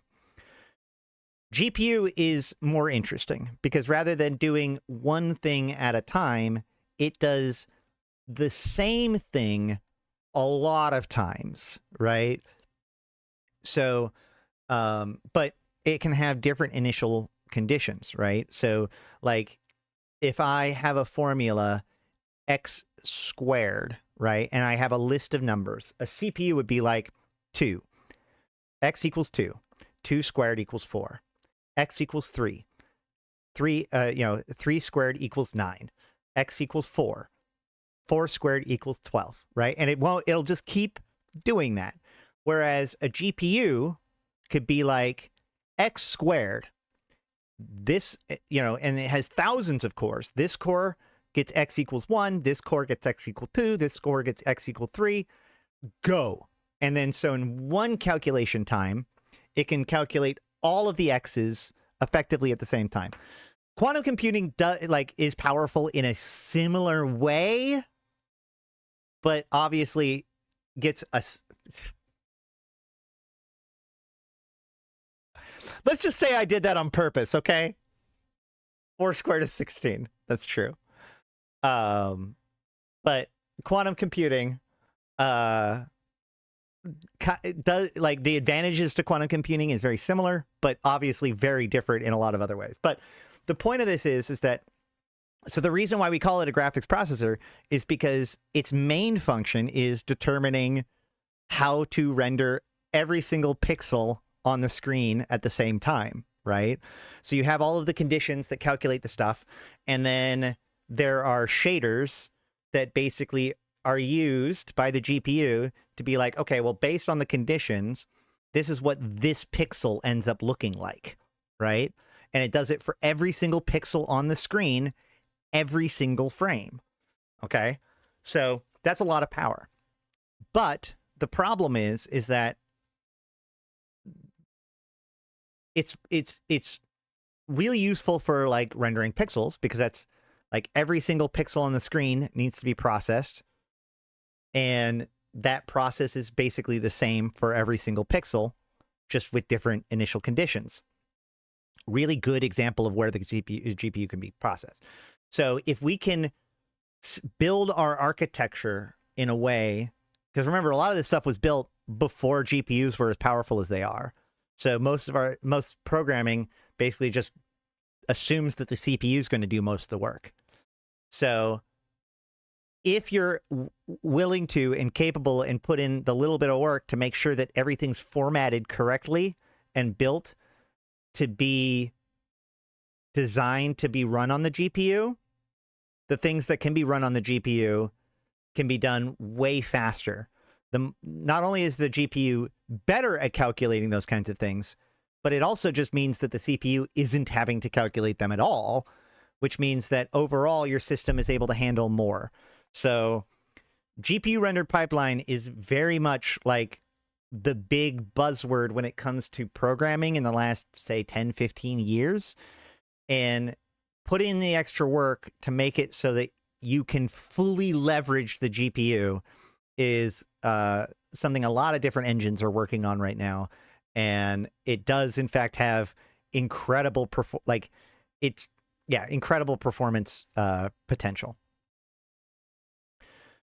After running this test across different hardware performance, typically, but again, it's all about the fiddliness of it, right? Because as I said, every single computer has a different CPU and GPU combination. After running this test across different hardware, performance typically increases between 10 to 30% FPS in DirectX 12. In some cases, it was even higher. AMD 68XT saw a massive 52% improvement over the 4K in one test. macOS is a little different. In 2020, Apple released its M1. No, we haven't talked about the events from yesterday.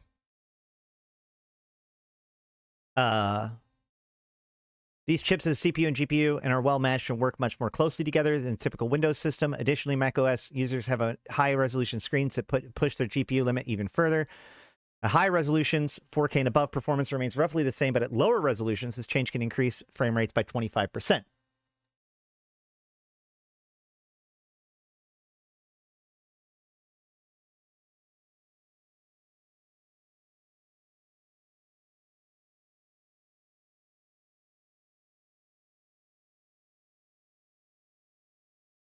Very pretty.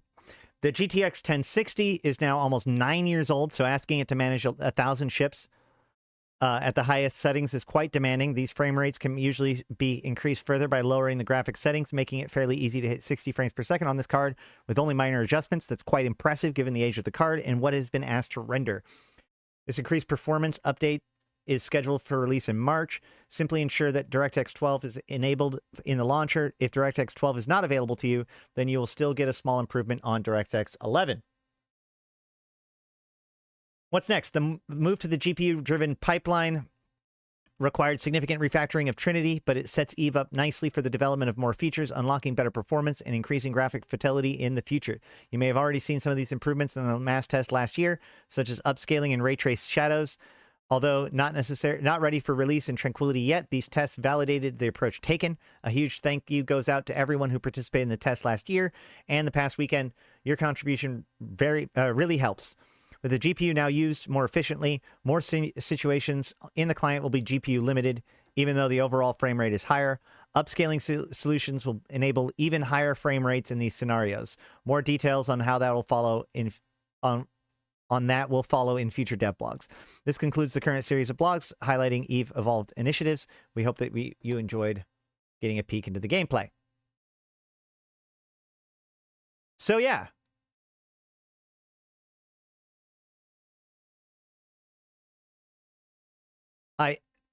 More improvements to the graphics engine, and not just the graphics engine, but just the overall running of the game, modernizing the architecture of the game itself, which is good. Next.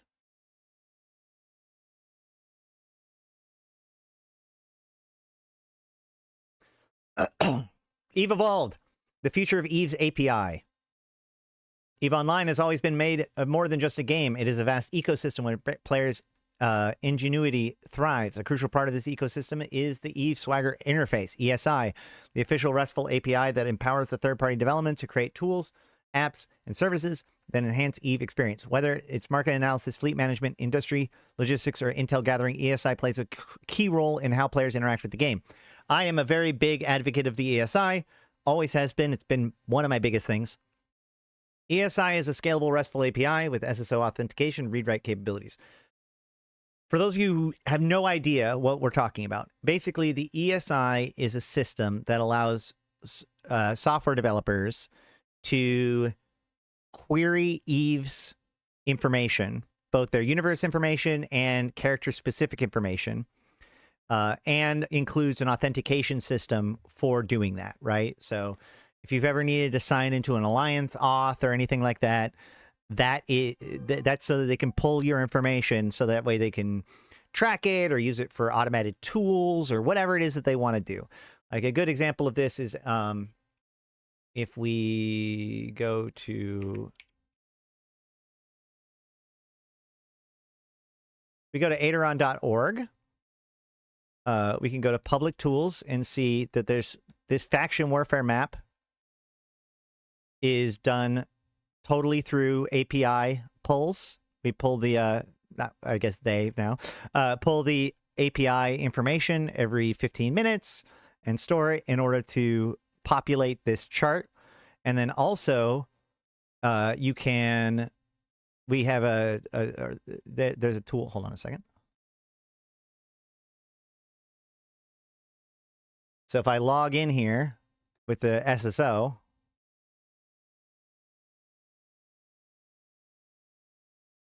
oh gosh, with the verification code.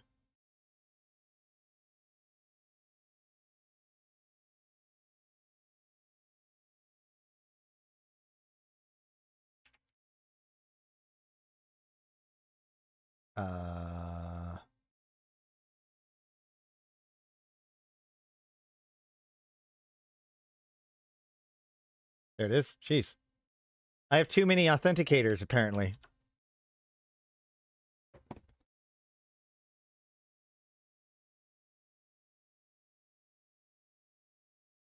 So there is a skill visualizer. So you can look at everybody, all of your skills and stuff, and you can hover over it and be like, oh, it doesn't show the hover overs. Oh, well. So this is pulling my information in order to populate this chart. So this is just a third-party tool that uses the ESI so it can query information both about the universe itself, like the faction warfare stats, and about my character specifically, because I have signed in using SSO, which means single secure online. Single secure online? Shoot. Basically, what SSO means that like a third party functions as your authentication. So instead of logging in, single sign on. I'm so dumb. Whatever. Like with this website, in order to sign into this website, I didn't actually sign in to Aderon.org. I didn't give Aderon.org my username and password. When I clicked on sign in, it actually brought me to EVE Online's website, and I signed in with EVE Online, because then EVE Online turns around and tells the website, hey, this is Ashtarothi. And the website trusts EVE Online to say that, to do that. So I never log into this website. I log into EVE Online, and then EVE Online says, yeah. No, he's good. He's Ash. And the website, and that's how these things work. All right. Third-party development community has a powerful suite of tools to extend to EVE gameplay, foster information, innovation, and even shape in-game economies. Market and trade tools like EVE Market Browser and Janus help traders track market trends, optimize logistics, and compare buy and sell orders in real time. Corporations and alliance management platforms such as Alliance Auth automate recruitment, permissions, and access control for players' organizations, ensuring smooth functionality for massive alliances. Intel and mapping tools like Dotland and Rift support strategic movements and enemy traffic tracking, while industry tools like Fuzzworks and Atom for Eve assist with blueprints, asset management, and production change. Even beyond the standalone applications, ESI supports integrations such as the EVE Online Excel add-in, which provides seamless access to in-game data for planning and analysis. ESI is a massive scale. Over 2,350 active third-party applications rely on it, with 42% of active EVE players having at least one character authorized in an ESI-based app. Wow, less than half. The API handles... Wait, less than half? Wow. I'm impressed at how many active apps there are, and also, like I said, I would have actually... Given how many people are part of like a larger organization that demands people have some sort of ESI sign-in, 42% seems a little low, but I mean, I guess it makes sense. The sheer volume of traffic to ESI-powered websites is immeasurable. If you've ever used a community tool for intel, trading, or planning, you've likely interacted with ESI. From trade hubs to war councils, from solo industrialists to massive coalitions, ESI is an essential part of EVE Online's metagame. This dev vlog takes a closer look at the ESI today, the challenges it faces, and the steps being taken to ensure a better future for third-party developers and players who rely on their tools. Churn dilutes the numbers, no doubt. Yeah, that's true. So a big thing about this, though, is like ESI, it's incredibly powerful and incredibly important to the overall ecosystem of the game, but it also has huge challenges. People complain that the ESI is too powerful, that like information is, there's some information that is too available, things like Zkill, right? And its effect on the fog of war. But also it functions as a have and have not, right? If Alliance Auth is so ubiquitous to the development of larger groups, then that means that groups that don't have their own IT team to be able to manage their own instance of EVOth just simply don't get to don't get to have those advantages. And so there's a balancing to make it so that the ESI, and then on top of that, like any updates to the ESI is in fact work that CCP has to allocate to. And they have historically not had people dedicated to ensuring that the ESI remains up to date. So a lot of things just failed to get put onto the ESI, like insurgencies, for example. So, it is a hot topic, but it is a huge piece of what makes EVE function. I bet you most of those character farms are tied to some sort of tracking software. I don't know. This devlog takes a closer look at... APIs have been an integral part of EVE Online for over a decade. Way more than a decade. allowing players to extend the game beyond the client and into a vast ecosystem of third-party tools. The eSwagger interface is the latest evolution, replacing its predecessors, the XML API and Crest. ESI provides both public and authenticated endpoints, with the latter requiring login via Eve SSO to access character incorporation-specific data. The launch of the XML API was groundbreaking at the time. No other game offered such a deep level of programmatic access to its data. Players used to build some of the Eve's earliest third-party tools, from character planners to market aggregators. There were significant limitations, however. It was read-only, slow to update, and the documentation was lacking. To address these issues, Crest was introduced, offering a RESTful interface to access the live simulation data. However, Crest lacked consistency and scalability, making it that a more robust solution was necessary. Don't worry about what RESTful means for now. Just know that, like, there are different protocols for how we send information to each other. And, like, the old school way of, back in the aughts was known as SOAP, which was older. And then RESTful is a much more responsive API system. So doesn't matter beyond that.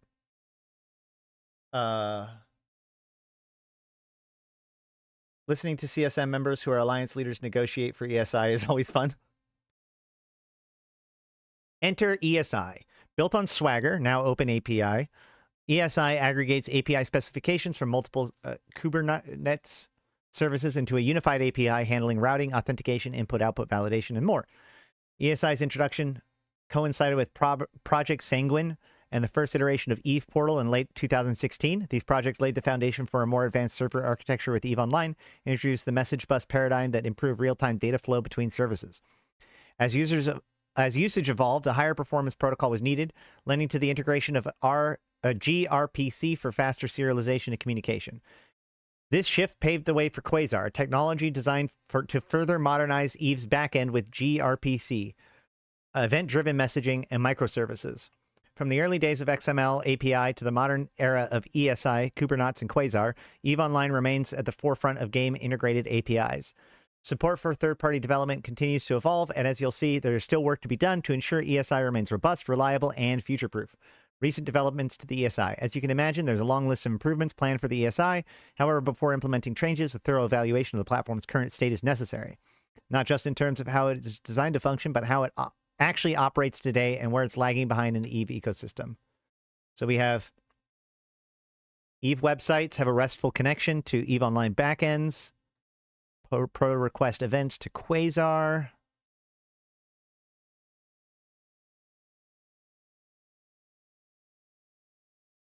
Yeah, the Eve launcher connects to the Eve backends, which pushes to Quasar.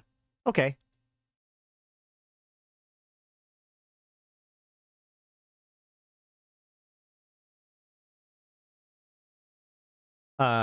First step, Quasar integration.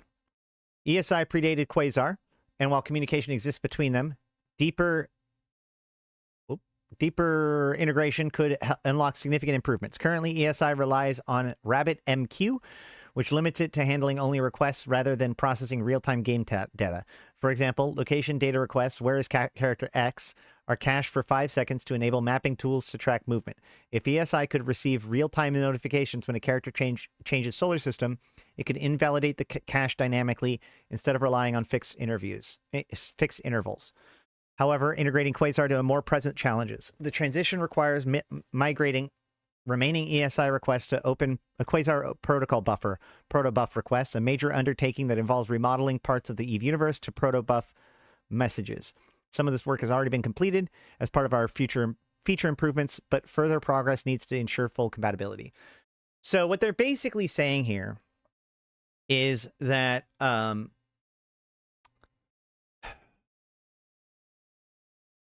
there's the game's state, right? There's like the back end that knows the state of things. So as of right now, basically, when a request comes in, hey, where is this character?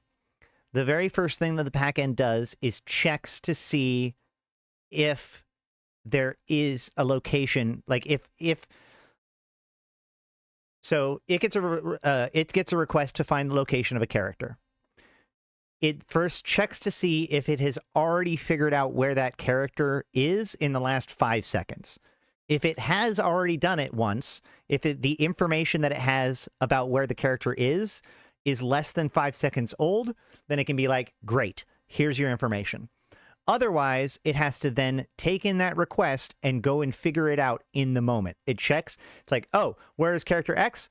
Do I know where character X is? The last time I saw character X, it was more than 5 seconds ago. Great, I need to figure out where it is now. And goes and figures out where they are and then reports it, right? What they're saying, basically, the new system is going to be the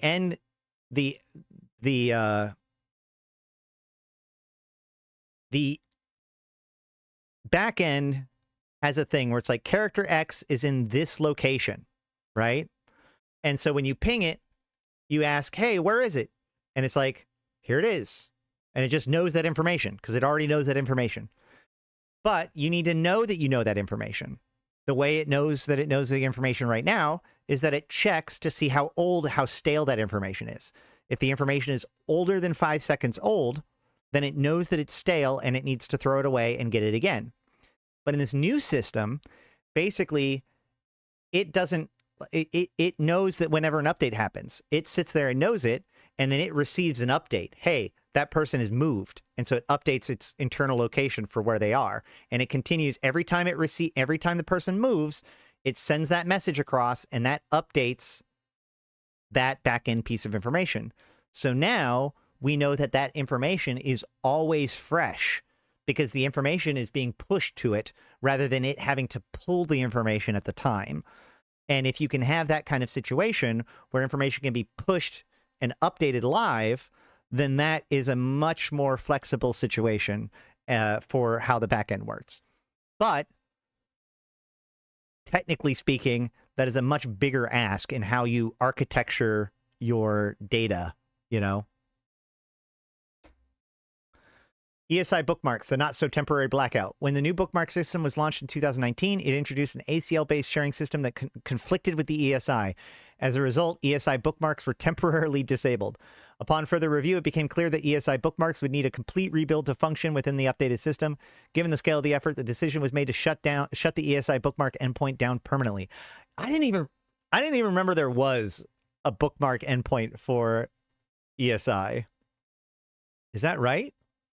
Oh, I guess that just pulls up their bookmarks. Interesting. I didn't even know that. Oh no, yeah, because you could yeah, because we could. Man, I don't remember. Either way, market history and impact on the monolith. Ooh, this one's good. ESI handles immense volume of traffic, which is typically manageable. However, the market history endpoint poses a unique challenge.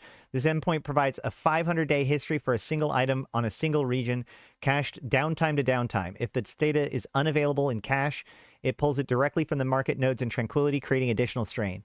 When originally designed, the endpoint purpose was to mimic the in-game market history graph. However, due to the sheer number of non-cached requests across 70 regions and thousands of items, server load became excessive. Compounding the issue, malformed requests such as, what are the market history for Fedos in Abyssal Space, caused unnecessary database lookups, further increasing load.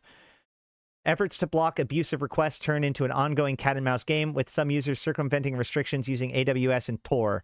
By late 2022, the strain had reached a breaking point, forcing temporary removal of the endpoint while some underlying issues were dealt with. I remember that. That sucked. To mitigate the impact while maintaining functionality, rate limits were introduced, allowing continued access while providing time to explore long-term solutions. Character sheets and corporation history endpoints.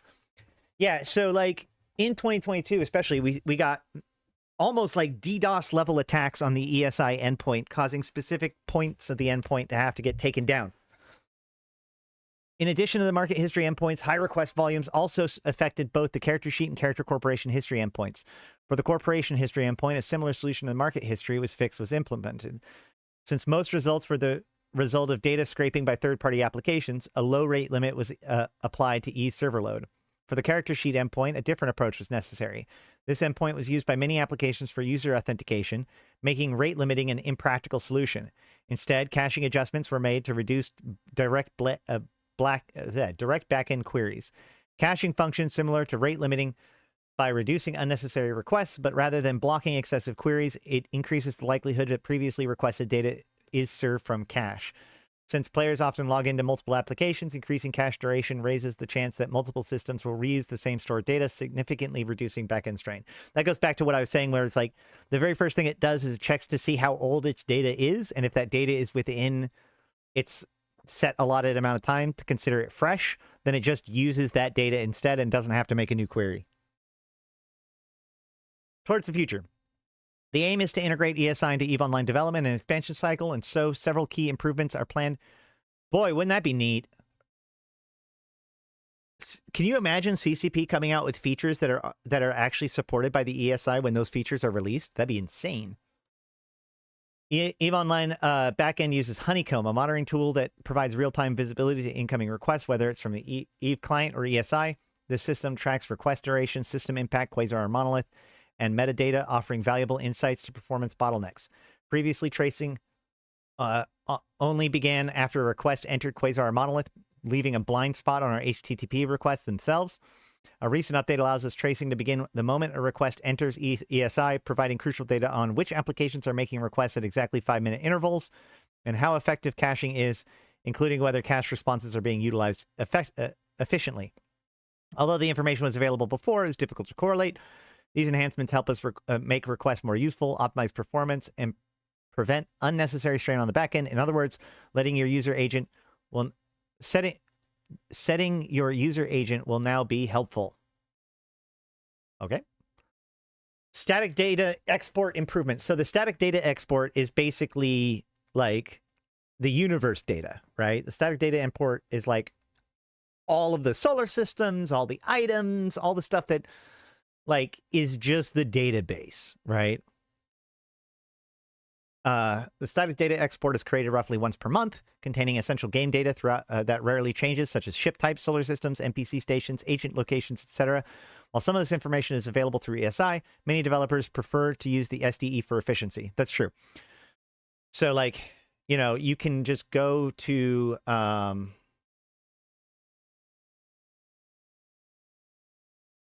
you can go to the Swagger interface, and you can like go to universe endpoints and like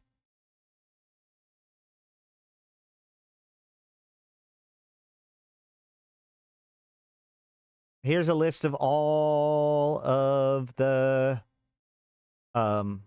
regions in the game. And I can go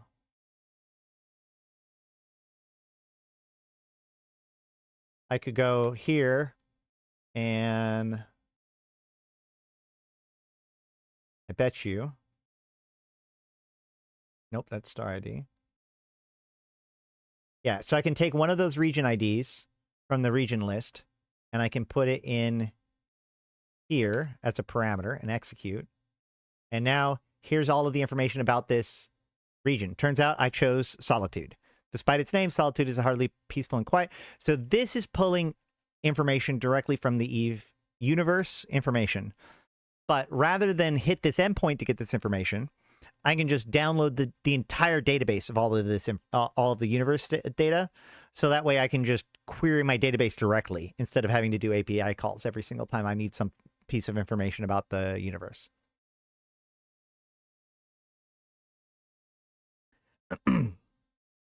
By the way, I know this is, look, this is a very nerdy, very technical piece of it. And I'm sure I've lost a lot of you, but you know, I'm trying to help demonstrate this stuff and show my knowledge about what's going on. So please like the stream if this is helpful to you. So that way I know. All right.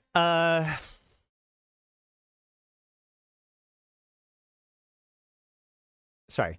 Currently, SDE generation is a manual process for a variety of reasons, leading to delays and inconsistencies between SDE and live game data on Tranquility. To address this, work is underway to automate updates and ensure that exported data remains current. Yes, that's true. More new and lore news afterwards. Several approaches are being considered, including generating a new SDE after every Tranquility update and updating the SDE every Tuesday, aligning with weekly maintenance. Multiple considerations must be taken into account, such as developers using conversions of the SDE and so on. Additionally, some expected files are missing from the SDE, requiring developers to source them from alternative locations, and addressing these gaps are on the radar as well. All right, transitioning to Data Hub. Many ESI requests are still being sent directly to the monolith, which can create performance bottlenecks and impact tranquility.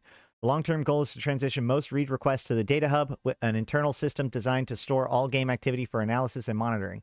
Importantly, it contains the information that ESI frequently queries. By shifting ESI's read request away from Monolith and Quasar and towards the Data Hub, systems stability will improve, as load from the third-party applications and no longer affect the game's core infrastructure. In other words, even if ESI crashed the Data Hub, which is not meant to be a challenge, even if ESI crashed the Data Hub, which is not meant to be a challenge, there'd be no impact on the game itself. This separation would allow for increased flexibility and scalability as more third-party applications continue to rely on ESI. Additionally, more game data is becoming available via the EVE launcher and web-based services such as Frontlines, which was recently updated with detailed pirate insurgency tracking. Connecting ESI to these additional sources would provide more flexibility in how real-time game data is accessed. To fully implement this transition, extensive backend changes will be required, and testing will take place with selected with select endpoints before a broader rollout. Rate limits and error handling improvements. ESI rate limits exist to prevent excessive load on Tranquility, but the current system lacks transparency and provides very little feedback to developers. That's actually true. Current rate limiting is enforced by the monolith, meaning that developers can only become aware of their request limits once they have exceeded it. This lack of visibility makes it difficult for applications to adjust their behavior proactively. To address this, a token-based rate limiter is being explored. Under this model, each ESI request would consume a different number of tokens based on the number of the types of response received. Successful responses with data would consume 2 tokens. Successful responses with no data, no new data, 304 not modified, would consume 1 token.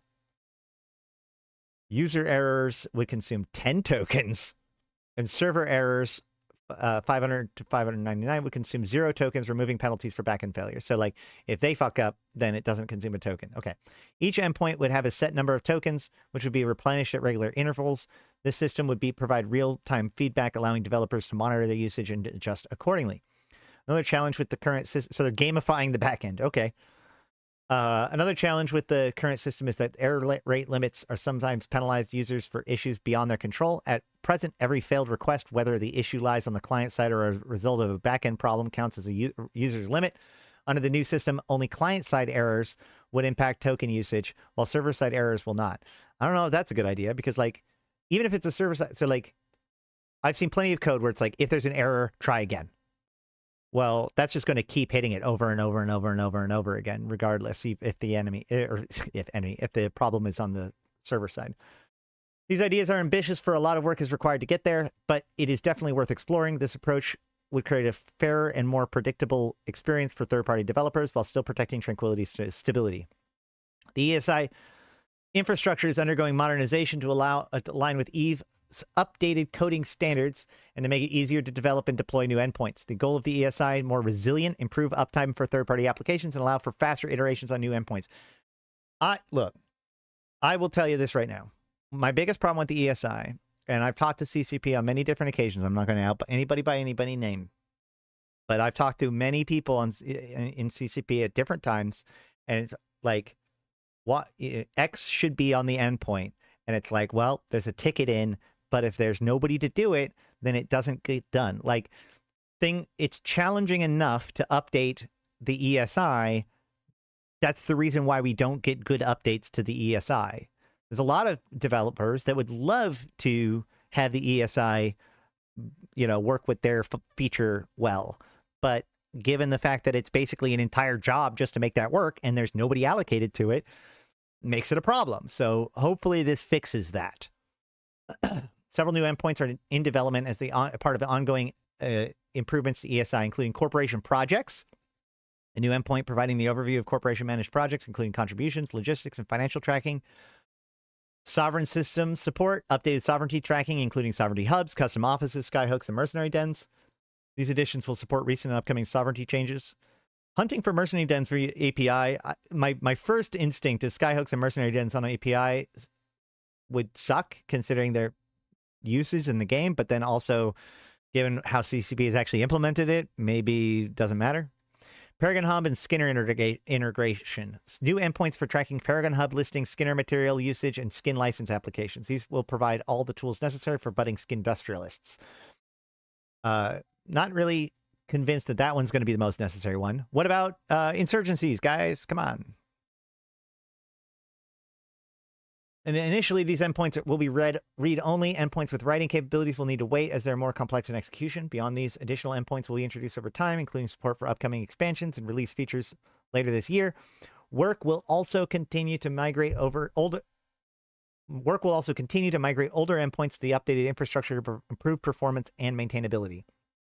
EVE Online has always been at its best when its player community pushes its boundary of what's possible both in-game and beyond. Third-party developers have built an incredible ecosystem of tools that enhance everything from market analysis to fleet operations.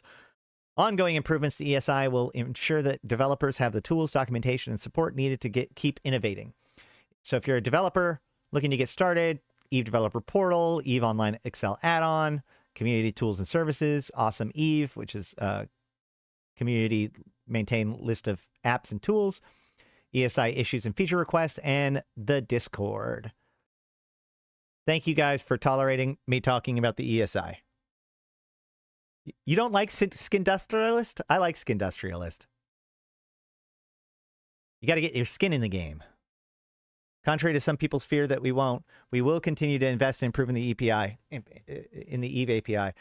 Hey, man, like, continue to invest. Continue to invest. Man, the API has always been the redheaded stepchild of EVE Online. In fact, this right here is the most full-throated support of the API I have ever heard from CCP. One of the biggest reasons why the EVE API had any love at all was because one night at PAX, I managed to convince a young developer at CCP who had just started at CCP that the API was important, and that was CCP Fox4, who became a big advocate for the API back then. And of course, Fuzzworks being on the CSM, constantly pushing for it. These are the only reason why this stuff got respected at all. The Crest rollout was 2 years delayed. Like, they have never given a shit about the API. So, like, I'm very excited, but I'm also very, I'll believe it when I see it. I've got my hopes up a little bit, but like, yeah. I mean, we all know the EVE portal. Go ahead and download that EVE portal and put it to work. See if it works out for you. I do wish that the old skin. I wish I could dissolve my old skins into skin elements. All right. Let's see. That's done. That's done. Mastering new value packs. I don't know if I care anymore. I was going to go over this, but we've talked about so much at this point. We'll probably do starter packs another time. If people actually want me to evaluate the starter packs, we'll look at them. I don't feel like doing it right now.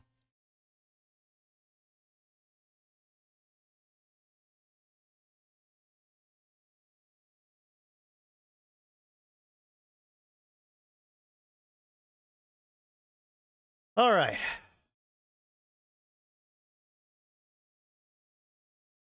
Hey guys, did you know that there's a system named Tabitzer? And apparently it's really important. No. All right. So what is going on, guys? What is happening in the lore? What is happening in the universe? Let's go back a little bit. Not that far. If you want to go back far, go back. Actually, at this point, I'm going to say all of the streams this week, probably pretty important to watch. 2 days ago, we did a 9-hour stream where we covered all kinds of lore stuff, basically went through the entire timeline from 2022 to now as kind of a follow-up to my EVE lore speed run. This was the 8-hour stream, obviously not a speed run, but let me explain. No time. Let me sum up. So not actually going to do that. You can go watch that if you want to, but so when we last left our intrepid heroes, no, when Revenant came out, the idea of the deathless and the threat of the drifters kind of started to take, like the stream hydrate, tell your closest homie that you love them. 07, thank you for that super chat, Danny. All right. So for those of you who do not know, in the last few years, a new entity has kind of emerged in the grand politics of EVE Online. You know, the empires have been descending into war over the last few years. Some diplomatic crises, one after another, led to the Galente and the Amar both taking pretty radical steps outside of the Concord's rules with the Emergency Militia War Powers Act. This led to a rise in conflict between the groups and a weakening of Concord. We see this rise of smuggling and criminal behaviors as this mastermind within the criminal world appears to be bringing together forces under one circle of trust. And eventually we find out that this man is known as the Deathless. And the Deathless and his crew have occupied a previously unknown system known as Zarzak, which is a star that orbits a black hole near the edge of Amar Mimitar space. And it has an ancient Jovian structure inside known as the Fulcrum, this massive station that had otherwise been undiscovered and is connected to the 4 stargates that lead to 4 disparate areas of space in New Eden. The Deathless has plugged himself into the Fulcrum in the same way that a capsuleer might plug themselves into a ship, and has gained a lot of power and knowledge and sway that he's begun to use to bring together these criminal organizations and bring like peace between them in order to capitalize on the historically weak position of the empires in Concord. So one of the big things that he did was he got the Angels and the Garistas to begin to attack the empires in their weakest points on the front lines and cause havoc. But it was clear that very quickly that the Deathless wasn't necessarily completely aligned with the Angels and the Garistas. He kind of has his own agenda, and his biggest agenda is the discovery, exploitation, and development of Jovian technology, specifically ancient Jovian technology, second Jovian Empire type stuff, much like the Fulcrum, the station that he discovered.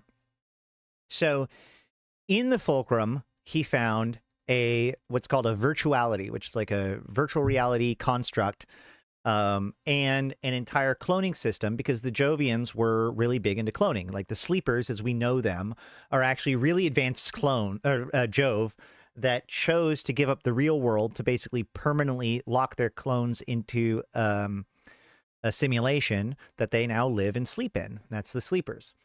So in the same sort of way, this Fulcrum has this whole setup for this virtuality, and he uses it along with his allies. He brings together one of the oldest mercenary organizations from back in the Dust 514 days.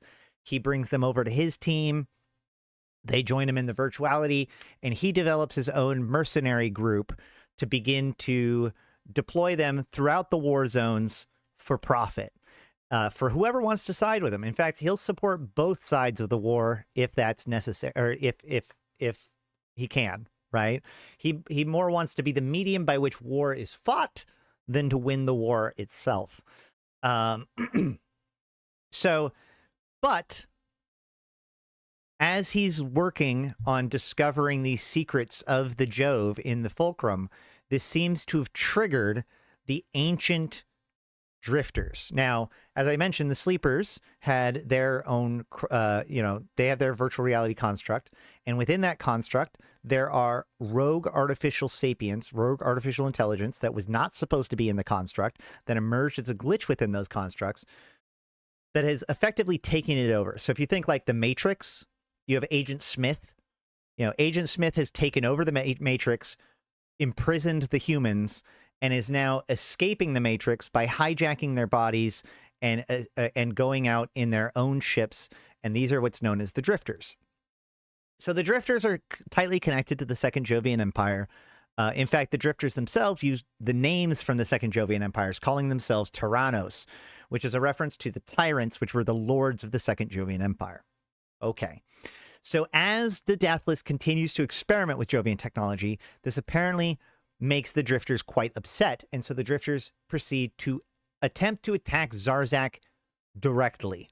However, this triggers an auto defense within Zarzak as the systems within Zarzak warp space-time itself to create a kind of event horizon around Zarzak, a bubble around Zarzak, preventing the Drifters from using their normal wormhole systems to pierce into Zarzak itself.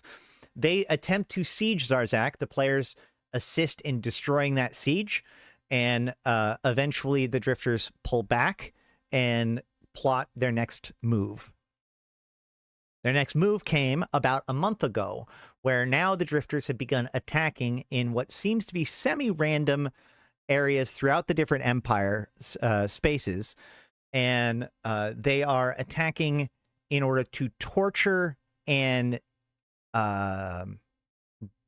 document the people within those areas, right? They're bombarding people with torturous amounts of radiation and basically recording their mental states in order to get their breakpoints for unknown reasons. And as part of this, we begin to see there is a larger, what seems to be a larger Drifter attack plan that we get in the form of data slices from the Drifters as we are fighting them during these different crisis attacks, okay? So, as these 4 weeks play out and we get more and more of an idea that this is not just a random thing, but is part of some larger effort, which involves potentially a coordinated attack on all 4 empires by the Drifters in some future point, we get word that, as we're fighting them, the Society of Conscious Thought is spending a lot of effort attempting to better monitor and keep track of the Drifters. And a lot of the empires in SOCT have been laying a lot of the blame of what's happening on the Deathless. That brings us to a couple of days ago, where basically the SOCT report that they know that Tabitzer is about to become one of the next targets, right? Like I said, they've been attacking throughout the cluster, usually about 12 systems at a time. But up until this point, we didn't know where the next target was going to be, but they determined that the next target was going to be Tabitzer, okay? And in response to this, the Republic decided to make their own secret attack, but they don't attack the Drifters. What's actually going on is, while the Drifters are going into these crises in order to do their experiments on people or whatever they are, and the residents of that area, you know, the local empire is attempting to fight them back. At the same time, in these systems, the Deathless are putting up these control towers where they are monitoring the wormholes that the Drifters are using in order to get into these systems, and trying to do research on the telemetry of those wormholes. This information must be relayed back to home, and it turns out that in these systems there are secret relay centers that allow the Deathless agents to communicate directly from where they are to a new structure that has become to decloak since the siege, known as the Warden. So a second structure, after the Drifters freaked out, a second structure began to decloak in Zarzak, which is basically like a giant computer router / decryption device, okay? This allows, you know, FTL communication at a massive scale and also computational power, and is, in theory, the thing that is allowing them to access more and more of this Jovian tech, and also allows them to hack the new Upwell cloning systems in order to basically not hijack, but we'll go with liberate infomorphs from Upwell to join the Deathless and their team, right? Upwell has their own encryption system, but they're able to use the Warden to slice that encryption system off and just, get around it, circumvent it. So, yesterday, we knew that there was going to be an attack at 1800. We wake up in the morning, or I woke up in the morning. I don't actually know exactly when this happened, but at some point, several hours prior to 1800, the Stargates went offline. Well, actually, let me just read. So that sets us up for yesterday, right? Yeah, that sets us up for yesterday.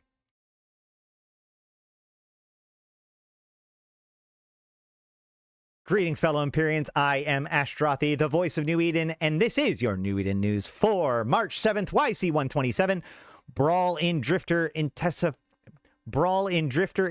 Tabitzer reveals pivotal harmonics. I can talk, I promise. Fleet ops lead to all-out brawl in Drifter-infested Tabitzer. Republic Fleet, Deathless Circle, Drifter Forces, and Capsuleers have fought over valuable Warden connection harmonics inside Tabitzer.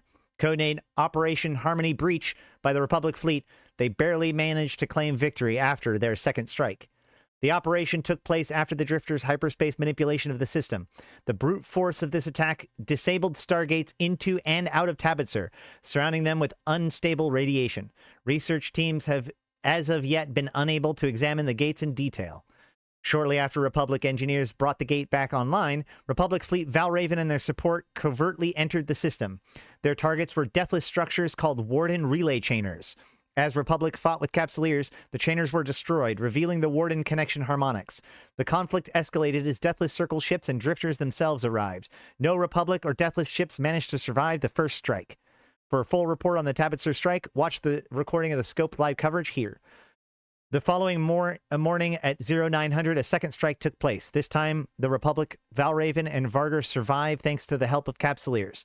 Their captains, Lorato Ir and Bula Laras, thanked those who had helped turn this operation around against impossible odds. Harmonic boost competition over Drifter wormholes. Interested parties throughout the cluster have been reaching out for the newly available harmonics. This item's only function is to provide remote access to the Warden. This Warden access is believed to be a significant advantage for the race for a sustainable foothold in Drifter wormholes. As the Deathless Circle has ceased deploying these structures, those discovered so far may be the only copies in existence. Attention! The Scope has consulted with the experts that they believe that that only items received by the end of YC127-03-16 will be of use to the interested parties. After that point, Deathless Circle will have been able to reroute their remote connections, and the harmonics will be of no value. The factions seeking the harmonics are as follows. Amar Empire via the Ministry of Internal Order. The Angel Cartel via Salvation Angels and Guardian Angels. Caldari State via the CEP and House of Records. Edencom via the DED. Evermore via Paragon. Galente via the Federal Intelligence Office. Mimitar Republic via the Republic's Security Services. Society of Conscious Thought via the SOCT and Genelution. Triglavians Collective via the Collective themselves, Perun Clade, Svarog Clade, and Velas Clade. An Upwell Consortium via Yitri. It is clear that there will soon be active competition over Drifter wormholes. With 10 interested parties and only 5 Drifter wormholes, not all these groups will be successful. In addition to these harmonics, we can expect an ongoing request for support from these factions as they fight for control of this new frontier. News in brief. Samatar Shakur holds 2-minute silence for people of Tabitzer. President Agard offers condolences to people of Tabitzer following Drifter attack. Clans of Tabitzer practice anti-Drifter tactics as many vow to not give up fight. Suspect Angel Cartel operatives found dead before trial over Drifter tech smuggling begins. Republic Fleet Captain Einar Elikin calls for military tribunal following questions over conduct during Operation Harmony Breach. Chairman Akimakasaraki praises resilience of Tabitzer people against Drifter threat. Outdated firmware on Concord alert system blamed for false invasion warning following Drifter attack on Tabitzer. And Tabitzer poem by Kamiya Dai, Ashes of Turner leader condemned as tasteless by Republic government. And that is the news for. That is our new news for today, March 7th, YC127. Now for some analysis. Obviously, yesterday was a big day for this event. We did have the two different events. One was at 1800, one was at 0900.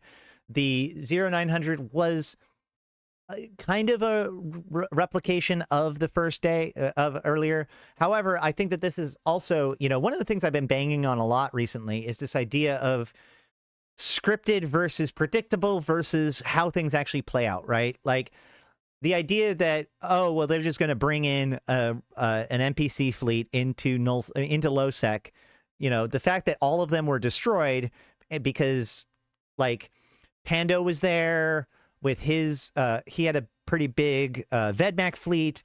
We had Snuff was there with a Legion fleet. There was a bunch of other smaller groups that were there. Like, the idea that those NPC actors were going to get out alive is ridiculous, right? Like, of course, they're all just going to get killed as soon as they come in. Players be players, right?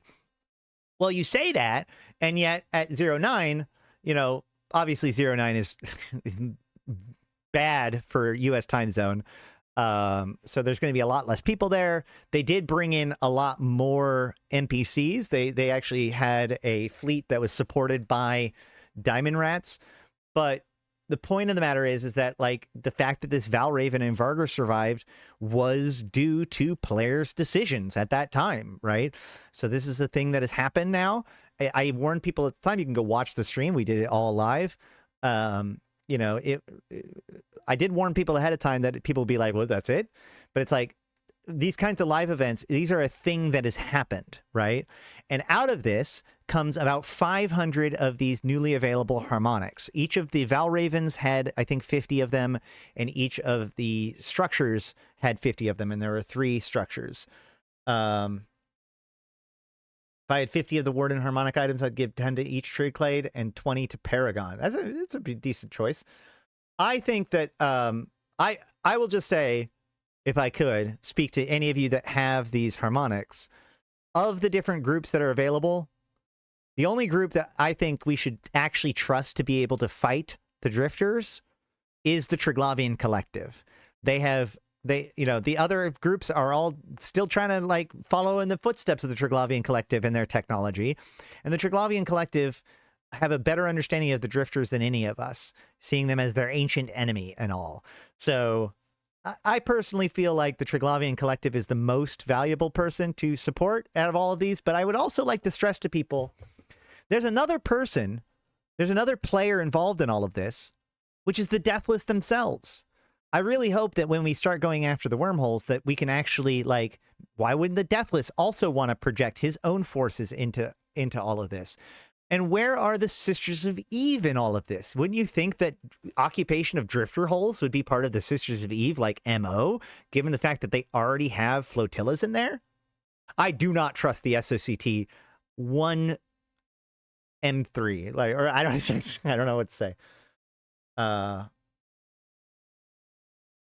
Look, yeah, but hold on. The Trig came here from the Abyss where they were trapped.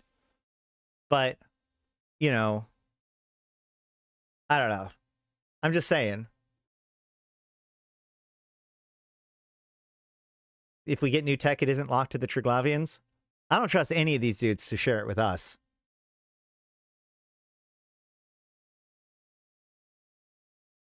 Yeah.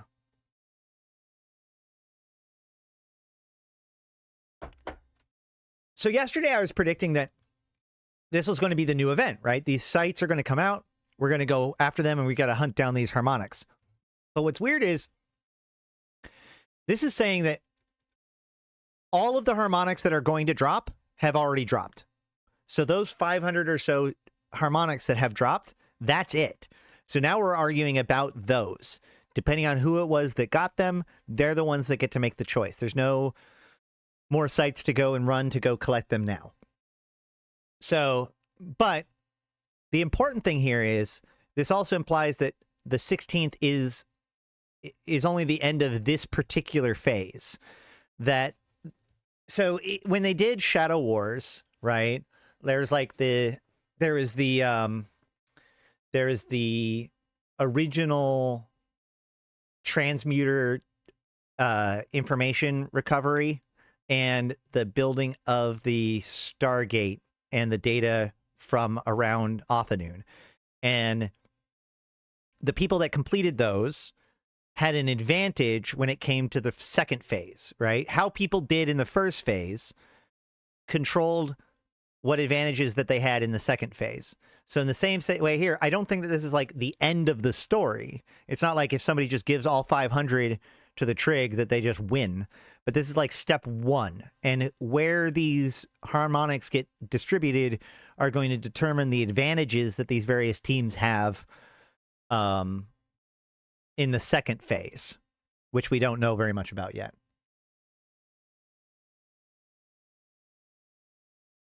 I don't know if this is true, but there's a rumor that the crystals and gates that appeared when Pachin form are crumbling. They've always been, I don't know, Mimitar RSS got those from the Surviving Dread. Yeah, I mean, they should definitely have an event. They get 50 for free, I would say. I'm just saying, look, I'm not saying that we should trust the Triglavians or whatever. I'm just saying, like, if we truly are considering the Drifters a threat, our best chance of fighting that threat is the Triglavians. That's all. That's all I'm saying. So, all right. In the end,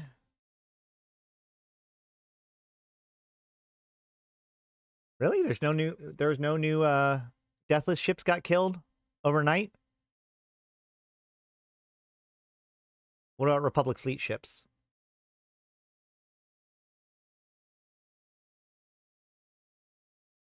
Wow, they didn't lose any ship. Wait, they lost a pod. Why did they lose a pod but not a ship? What? Let them fight. Exactly.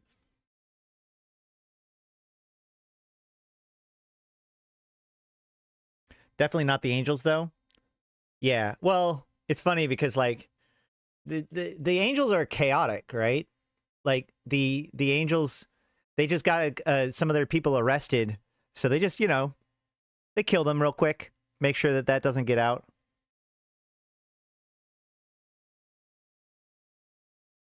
Yeah, Amar's Concord, Angel Cartel is chaotic, Caldari's Concord, Edencom is Concord, Evermore is an interesting choice. Calente's Concord, Mimitar's Concord, Society of Conscious Thoughts Concord, and Upwell Consortium's Upwell Consortium. So you've got Concord, Triaglavians, and Upwell and Evermore. Those are your choices. Why is there no kills on the kill board then?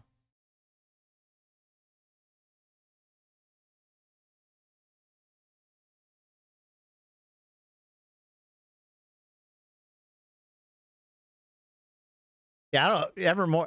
Evermore even being on the list is super sus. Also, no air. No air, no SOE, it's very odd. So, this is where we're at right now. As of right now, the Drifter crises are continuing. Tabitzer appears to have been permanently altered to now have, I think it was 4 low set connections, a null set connection, and a high set connection wormholes at any given time, as well as having permanent Drifter crisis effects inside of the system itself. Remember, Tabitzer is next to Anur, which is traditionally a place of power for the Deathless's agents, and also the closest system to Zarzak in physical space. I think SOE and Air aren't on the list because they have bigger parts in the story later and would be part of the whole colonization itself. It's possible. The fact that the one of the biggest questions is that like none of this actually explains the spectral visions that we've seen, right? This attack by the Mimitar is an interesting twist, but this is clearly not the big attack that the Drifters were talking about. So we still have, let's see.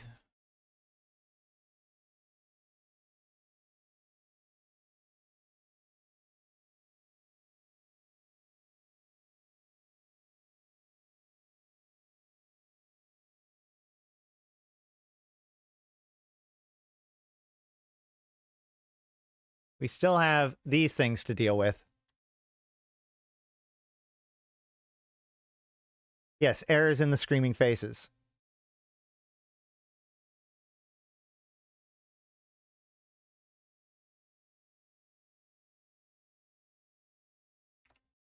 Well, I mean, I believe you. I'm curious as to why, if that is the case, they aren't listed on there. Maybe they didn't have their API in.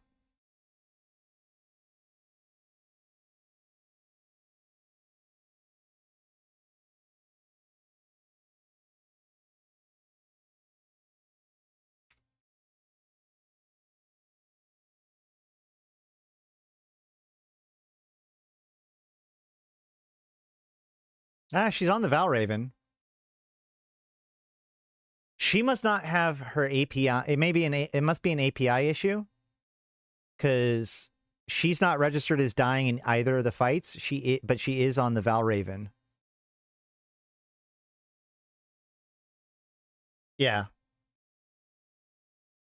It's weird because I would think that if you were on the kill, well, whoever got the kill mail must not have had their ESI or their API on Ckill. Is Celis on Galente Prime or a secondary location? Usually Celis Agard would be in the presidential suite, which is not in. That's a good question. Hold on. Because we talked about right before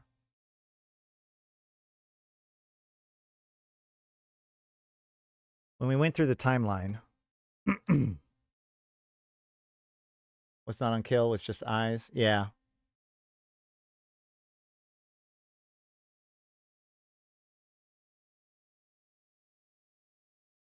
Let's see.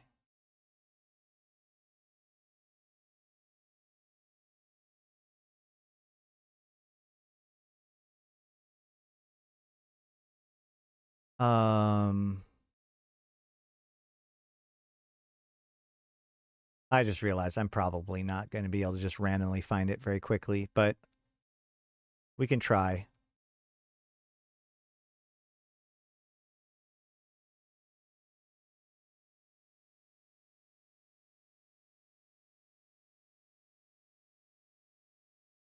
Turner disaster.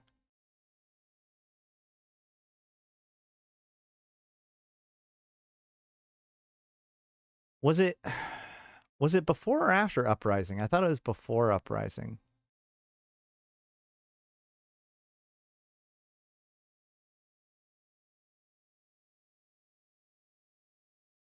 Hmm.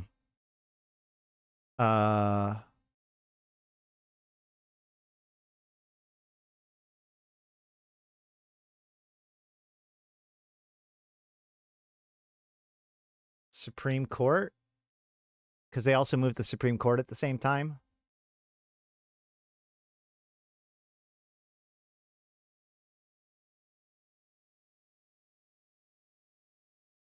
Ah, found it. Ha!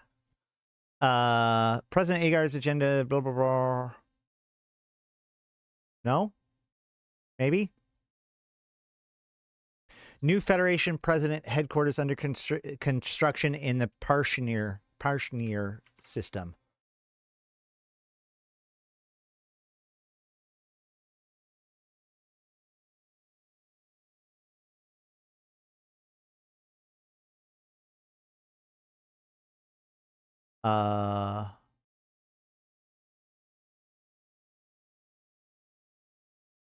Yep. I'd have to look into it more, but whether or not. Oh, the link for the timeline? Yeah. This is the timeline that I went over on Wednesday, too. All right. Well, but that said, that is what is going on right now. Unfortunately, we don't have a lot more information.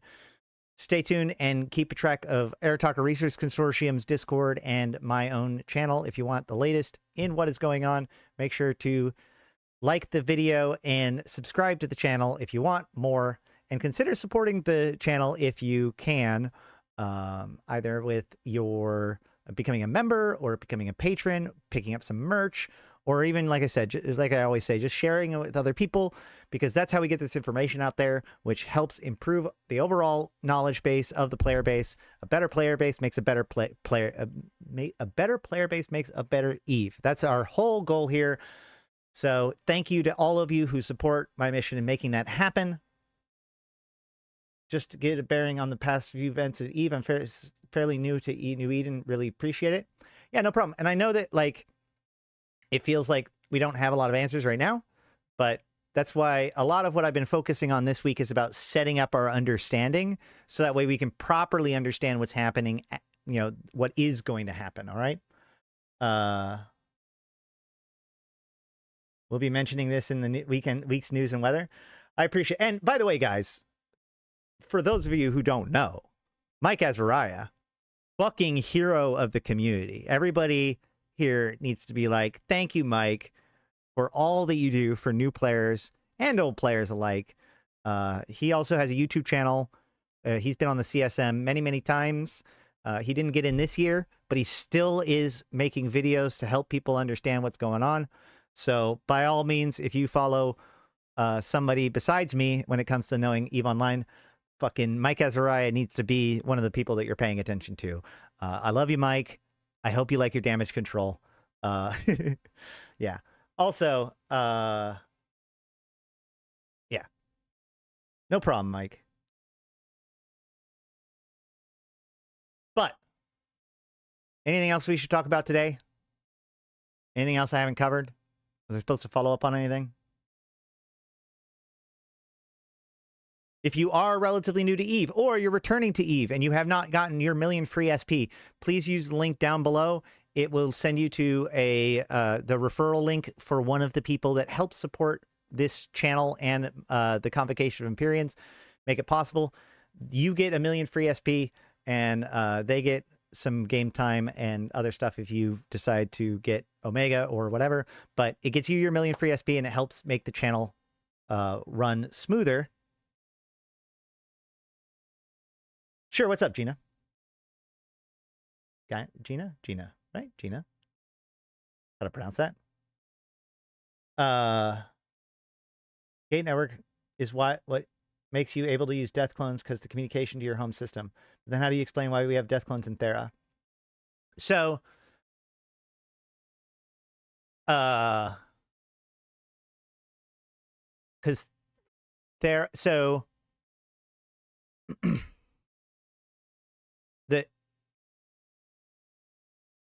the point is not about distance, right? Like, you're talking about faster light communication. We're talking about quantumly entangled helium atoms, right? As long as you have a quantum, as long as I have helium atoms and you have helium atoms, and they're from the same, like, condensation, then we can communicate regardless of distance, right? But, like, it's a one-to-one. I can't just have my helium atoms talk to any helium atoms. It can only talk to a specific set of other helium atoms, okay? So it's a one-to-one communication tether. So the way that the fluid router works is, it does, you know, you could be talking from anywhere, but rather than trying to align yourself with that point, you talk to your home station, and then that home station knows how to route it to wherever it is that you need to be, right? So that also means that there are backbone connectors. Like, we talked about how the gates all have connections to each other that allow them to talk, which those are the links that we hop along in order to communicate under normal conditions. But if the Sisters of Eve have their own station anywhere in New Eden that is quantumly linked to their stations in Thera, it doesn't matter how far those stations are away, because distance doesn't matter. All that matters is that there is an unbroken chain of communication. So if the fluid router can communicate to that sister station, and then that sister station is linked to Thera, then congratulations, you now have a route from anywhere in known space to Thera. But that connection must be maintained, and the sisters must maintain that in order for that to work. Which is why it doesn't quite work the same way when it comes like upwell structures, for example. So they are ensuring that the sympathetic links are connecting there, and that's part of their whole occupation of Thera and what makes it so special. That makes sense?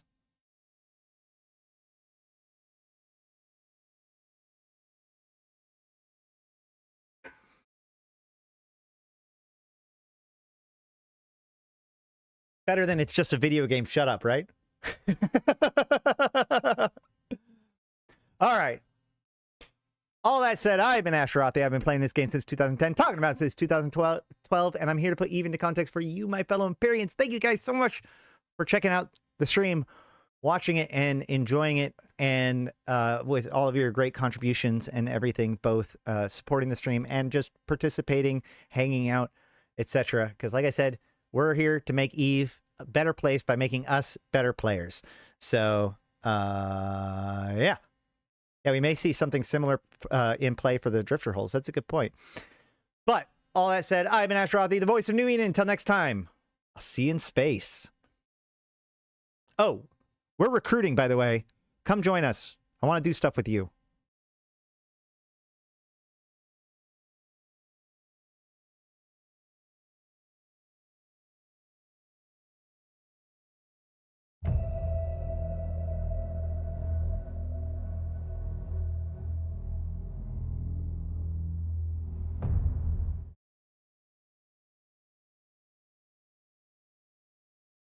I had so many other things I was going to talk about today. I totally fucking forgot. Hold on. I bet people left. All right. I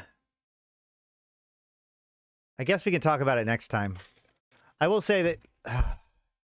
yeah, I feel like... Never mind. We should probably talk about it next time. So, a couple other things just to touch base on, and we might go into it more next week or whatever. For those of you who've been playing Eve Galaxy Conquest, there's a new thing coming out, including the Hyperion. I'm very annoyed at all of the ships that we didn't get this season, and I want to talk more about Eve Galaxy Conquest, but we've already gone on for so long today. There's a cool Vanguard review that I'd like to go over. And also, the Frontier NDA went away, and or at least changed. And I'm very kind of frustrated at what the change was. So, but now I feel like we've talked so much already.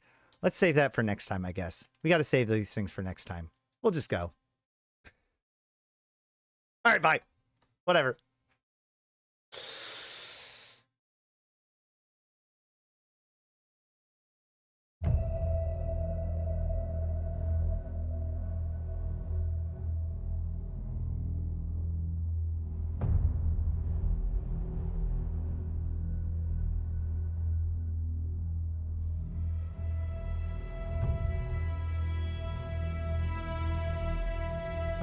Bring on the wrecking machine.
every city